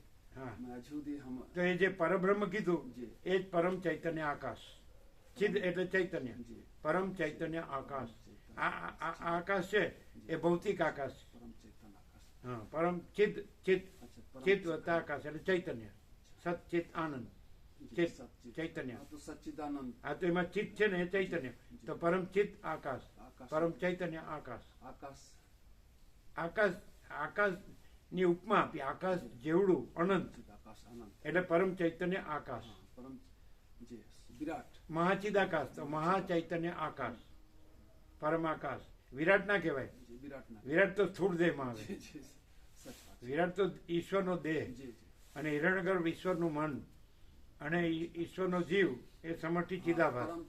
પરમ ચૈતન આકાશ, પરમ ચૈતન્ય આકાશ. આ બ્રહ્માંડ નો કહેવાય, એ તો ઈશ્વરનો દેહ છે. આ દેખાય એ બ્રહ્માંડ છે. આકાશ, એમાં આકાશ ગંગા, અનંત તારા, અનંત સૂર્યો, અનંત બ્રહ્માંડો એ વિરાટમાં આવે. અને એનું સૂક્ષ્મ અંદર મન, જેમ દેહની જે રીતે બરફ, એની અંદર જળ, બરફ ઓગળે તો જળ, એનું સૂક્ષ્મ રૂપ, એનું કારણ રૂપ વરાળ, અને એનું મહાકારણ રૂપ આકાશ. આકાશ એમાં વરાળ, એમાં જળ ને એમાં બરફ. એવી રીતે પરમ ચિદાકાશ, એની અંદર ઈશ્વર એટલે વરાળ, અને ઈશ્વરનું મન હિરણ્યગર્ભ એટલે જળ, પાણી, અને એનો સ્થૂળ દેહ વિરાટ એટલે બરફ. આકાશ, વરાળ, જળ અને બરફ. તો પરમચિદાકાશ, ઈશ્વર, હિરણ્યગર્ભ અને વિરાટ. હિરણ્યગર્ભ એટલે મન, ઈશ્વરનું મન. ઈશ્વર એટલે મોટો જીવ, પણ એ આભાસ, એ અવિદ્યા. અને પરમચિદાકાશ, પરમ જ્યોતિ, અખંડ જ્યોતિ, એમાં ઈશ્વરે નથી. આવી ગયો આજે. ઈશ્વરે નથી, હિરણ્યગર્ભે નથી, વિરાટ નથી. એટલે બધા જીવોનો કુલ સરવાળો એ ઈશ્વર. બધા જ જીવોનું મન છે એનો કુલ સરવાળો એ હિરણ્યગર્ભ.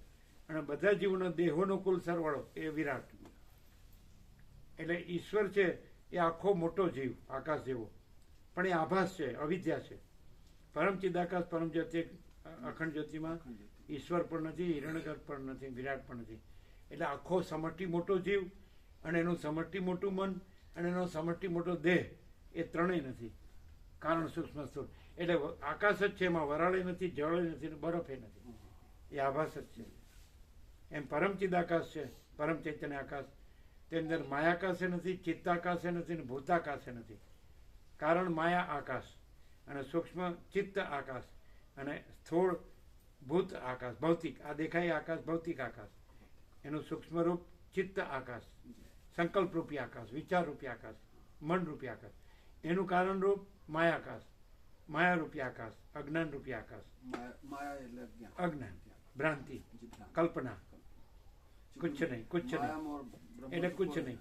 એટલે જેને અજ્ઞાન હોય એ આ માયાના મોહમાં મરી જાય. હું આ છું ને આ મારું છે. અને જે આત્મજ્ઞાન હોય તો એ પરમચિદાકાશ, પરમ જ્યોતિ, અખંડ જ્યોતિ જ રહે. આ નો રહે. હું આ નથી, આ બધું નથી. થોડું જ્ઞાન વર્ધન માટે અને હું મારું નથી. જ્ઞાન વર્ધન માટે પ્રભુ કઈ રીતે શું કરીએ કે થોડું જ્ઞાન વર્ધન થઈ શકે? આ શું છે? સ્ત્રોત આના સિવાય વશિષ્ઠ, પ્રકાશ, સરળ શ્રવણ, અખંડ પૂર્ણ તત્વબોધ સિવાય ક્યાંય જ્ઞાન નથી. બધા વિદ્યા જ છે. એ બધું વર્ણન આવ્યું. તમે જે કાંઈ જુઓ છો, જાણો છો, અનુભવો છો, માણો છો, માનો છો, રહો છો, કરો છો, બધું અવિદ્યા, બધું નાશવંત અને અવિનાશી. અને એ આ જે અહીંયા જે પ્રકાશ થાય છે એ એકદમ ખુલ્લો પ્રકાશ છે. પરમ ચિદાકાશ, પરમ જ્યોતિ, અખંડ જ્યોતિ જ છે. અને ઈશ્વર અને એ ઈશ્વરનું ચિત્ત એટલે હિરણ્યગર્ભ, ચિત્તાકાશ, માયાકાશ, ચિત્તાકાશ અને ભૂતાકાશ છે જ નહીં. અખંડ જ્યોતિ જે પ્રભુ નામ પડે, પરમ જ્યોતિ, અખંડ જ્યોતિ. પણ એ રહ્યા હોય તો એને જે અખંડ જ્યોતિનું દર્શન થાય છે, પરમ જ્યોતિનું દર્શન થાય છે, એનામાં અવિદ્યા હોતી જ નથી. એટલે હું ને મારું હોતું જ નથી, આ જગત હોતું જ નથી. એ કેવી રીતે ઓળખાય? કે એના સંગથી ઓળખાય. અને એ કેવી રીતે ઓળખાય? કે એ પ્રકાશ એ ઓળખવા માંડે, ચૈતન્યને ઓળખવા માંડે. પરમ ચૈતન્ય આકાશ, પરમ ચિદાકાશને ઓળખવા. અને આ અવિદ્યા ભ્રાંતિ છે એ કાંઈ નથી એમ એને ભાન થવા માંડે. એનું અજ્ઞાન નાશ થવા માંડે. પણ જો સાચો હોય તો એને ખરેખર જોતું હોય, એને આ ન જોતું હોય તો પછી એ જ રહે ને આ ન રહે. અને જેને આ જોતું હોય તો એ આમાં મરી જાય, કાંઈ ન મળે. એ ન મળે ને આ ન મળે. ધોબી કા કુત્તા નહીં, ઘર કા નહીં કા. સાચા માણસનું આમાં કામ છે. ખોટો રૂપિયો જડ પાછો ઘેર આવે ને સાચો રૂપિયો 100 ગાઉ દૂર જાય. આ ભાવથી આવે છે, આ ભાવ લઈને જ આવે છે કે નહીં? શ્રવણ કરીએ હવે ક્લિયર થાય છે કે નહીં? ચોખ્ખું થોડો ખ્યાલ આવે. બિલકુલ આમાં કોઈ સગવડિયું, ભેળસેડિયું, બાંધછોડિયું છે જ નહીં. નથી. આ દેશમાં 50મું વર્ષ છે, 1976 થી 2026. નાના હતા ત્યારે ના આવ્યા તો 50 વર્ષથી આવનારા પણ છે, 40 વર્ષથી આવનારા છે, 30 વર્ષથી આવનારા છે, 45 વર્ષથી આવનારા છે. પણ એ અવિદ્યા ભ્રાંતિમાં જ મરનારા છે. પૈસાને ભોગોમાં જ સડીને મરનારા છે. આમાં આ ખૂબ ચાન્સ આપવામાં આવે છે. હવે 35 દિવસ રાખ્યું છે અખંડ. તો અખંડ આટલું આ સાંભળવા મળ્યું એવું અખંડ આખો 1730 પાના, આ 2 ભાગ આખા સાંભળવા મળે. પણ નહીં, બસ હું આ પુરુષ છું, હું આ સ્ત્રી છું, અમે 2 છીએ અને બસ અમારે પૈસો છે, અમારે ઘર છે, અમારે ધંધા છે, અમારું સુખ છે, અમારી પ્રજા છે અને પ્રજાની પ્રજા છે, અમારે સોનું છે, અમારે વાહન છે, અમારે માન છે, અમે ખાઈએ પીએ છીએ, મજા કરીએ, હરીએ ફરીએ છીએ, પહેરીએ ઓઢીએ છીએ, જાણીએ, બસ અમે બરાબર છીએ, અમે બધું જાણીએ છીએ. શબ્દોમાં બોલે બ્રહ્મ ને પરબ્રહ્મ, આત્મા પરમાત્મા, પણ અંદર અવિદ્યા. આવ્યું ને આજે બધું, સવારે આવ્યું, સાંજે આવ્યું, ખુલ્લું ખુલ્લું ખુલ્લું. એટલે ઉતાવળ લાગે છે કે બરાબર પકડાય છે, સંભળાય છે બરાબર, જી આ વંચાય છે તો ચોખ્ખું ચોખ્ખું ક્લીન ક્લીન પ્રકાશ થાય છે ને. ચોખ્ખું. એવું નથી લાગતું ને કે ના, ના. આ ઝડપ છે એટલે ના, ના, પકડાતું નહીં નથી. થતા, એકદમ ચોખ્ખું. હવે ખરેખર જો પકડે તો એ જ રહે, પરમ ચિદાકાશ પરમ જ્યોતિ અખંડ જ્યોતિ. અને આ ભ્રાંતિ નો રહે, અવિદ્યા નો રહે. આ હું ને જગત ને, હું ને મારું ને, રાગ દ્વેષ ને, આ ભેદાભેદ ને, આ બધી પૈસાને ભોગવણી મારામારી, આ ભાગદોડ, આ કશું ના રહે. પરમ શાંતિ જ રહે, પરમ પ્રકાશ, પરમ આનંદ, પરમ શાંતિ. ક્લિયર? અહીંયા શું અનુભવાય છે? તમે પહેલી વાર આવ્યો ને, જી પહેલી વાર તો અહીં શું અનુભવાય છે? બહુ આનંદ આનંદ મંગલ થઈ ગયા. જે અહીં કોઈ પણ વાતાવરણમાં અવિદ્યા દેખાય છે?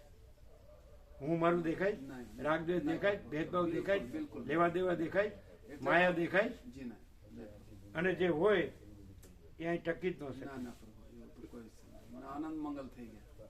આનંદ મંગલ. એ જેને જોતું હોય એને આનંદ મંગળ થઈ જાય. મન તો આનંદ જેને તો માયા જોતી હોય એને તો માયા જ સાચી લાગે. એને કાંઈ આ તો ખાલી બોલે, પરમાત્મા ખાલી બોલે, પણ મરે માયામાં. એટલે જન્મે ને મરે, જન્મે ને મરે, સુખી થાય ને દુઃખી થાય, સુખી થાય ને સમજે, તડકો ને છાયો ને ભરતી ને ઓઢ, ઊંચું ને નીચું, સ્વર્ગ ને નરક, એમ ભમ્યા કરે. શું છે? એ તો જયરામ પ્રભુ કીધું અત્યારે કેમ મોકલું,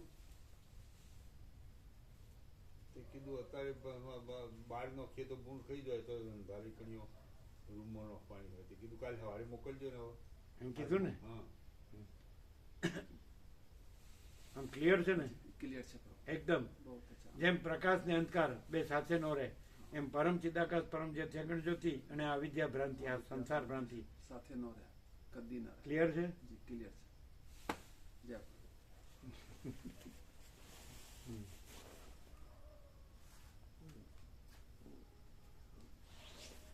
અને અહીંયા તમે જોશો કે પરમ ચિદાકાશ પરમ જ્યોતિ અખંડ જ્યોતિ જ પ્રકાશે છે સદા, અને અવિદ્યા છે જ નહીં. બોલો, પ્રત્યક્ષ જોઈ લો.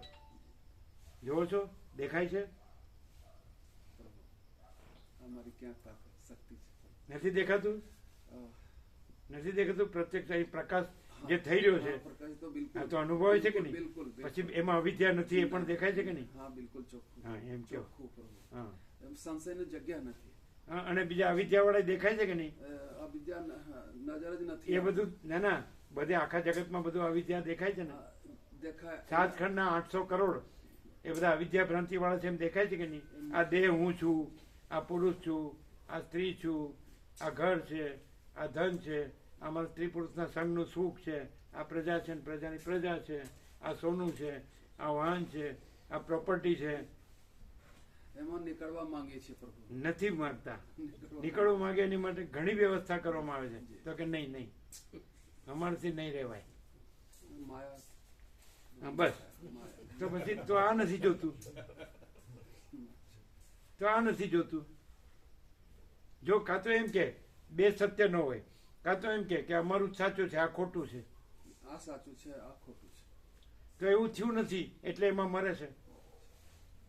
જો આ સાચું લાગે તો આ છોડે નહીં.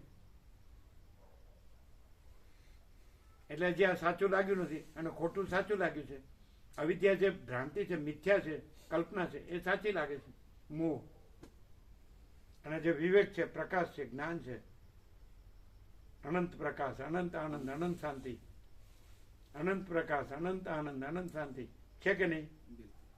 એ ક્યાંય છે જગતમાં? અત્યાર સુધી કદી સાંભળ્યા નહીં પ્રભુ. ગુરુ વાસિષ્ઠ રામ ચંદ્રજીને વાર્તા, રામજીને વાર્તા કદી સાંભળ્યા જ નથી. આ પહેલી વખત સાંભળ્યા એટલે મને તો એટલું મને લાગે કે કઈ રીતે શીખવું, કઈ રીતે હું તો ફોટો પાડ્યા છે પ્રભુ. કોક જાણવા મળે. સાચું કહી. અત્યારે વર્લ્ડમાં આવું છે ક્યાંય? પહેલી વખત જોયા છે. બસ આ હું ને મારું ને ચંદ્ર બસ. ચઢાવવાનું, અગરબત્તી કરવાનું, આવું બસ. બધું આડંબર. એને ઉલ્લુ બનાવવાનું. પ્રભુ જોઈએ. પોતે ઉલ્લુ છે કે એ ઉલ્લુ છે? અમે જે છે તમે જ છીએ. અજ્ઞાની સંસારી છે એ આ બધું દેખાડો કરે છે તો એને ઉલ્લુ બનાવે છે કે પોતે ઉલ્લુ છે? પોતે પોતે કેમ કે પ્રભુ જે છે એ તો જોયે છે, જોનાર તો પ્રભુ છે.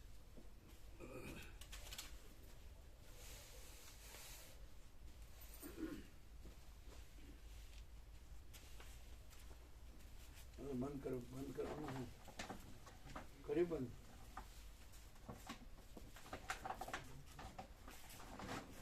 બંધ किया ना? बंद है, बंद है, बंद है ना? हाँ बंद. देख लो. हाँ बंद है. बस.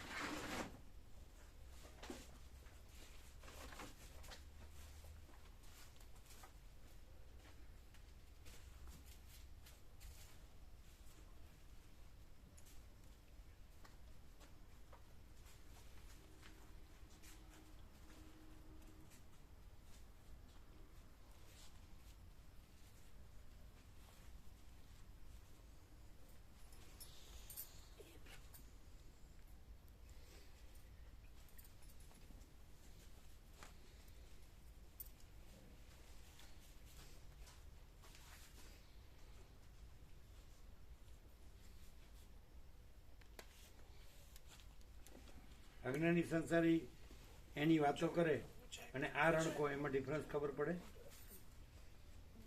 કેવો? અજ્ઞાની સંસારી એના એની બધા વાતો શબ્દો કરે, બોલે. બધા બોલે, પણ અંદર બધા શબ્દો એને આવડે.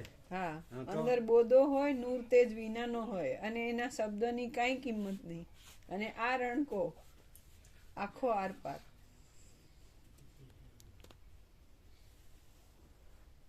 ये सब लाइट बंद कर, ये लाइट ચાલો. बाकी ये तो चालू रखते हैं ना दूसरे तो सब. और इधर भी अंदर क्या चालू नहीं किया? હા, નહીં.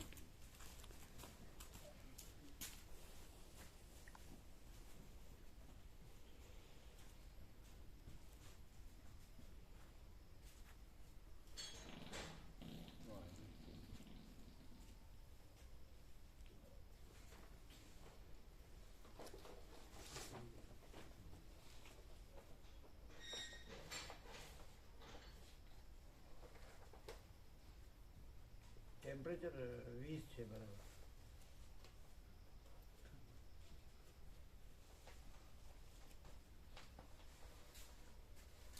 बाकी सब चालू है ना? बाकी सब चालू. ये बंद कर दे क्या? नहीं, ये तो चालू रहता ये है. साइड वाली चालू रहती है, चालू रहती है. ये खाली ये बंद हो हाँ ये बंद होती है. इसको बंद कर दो.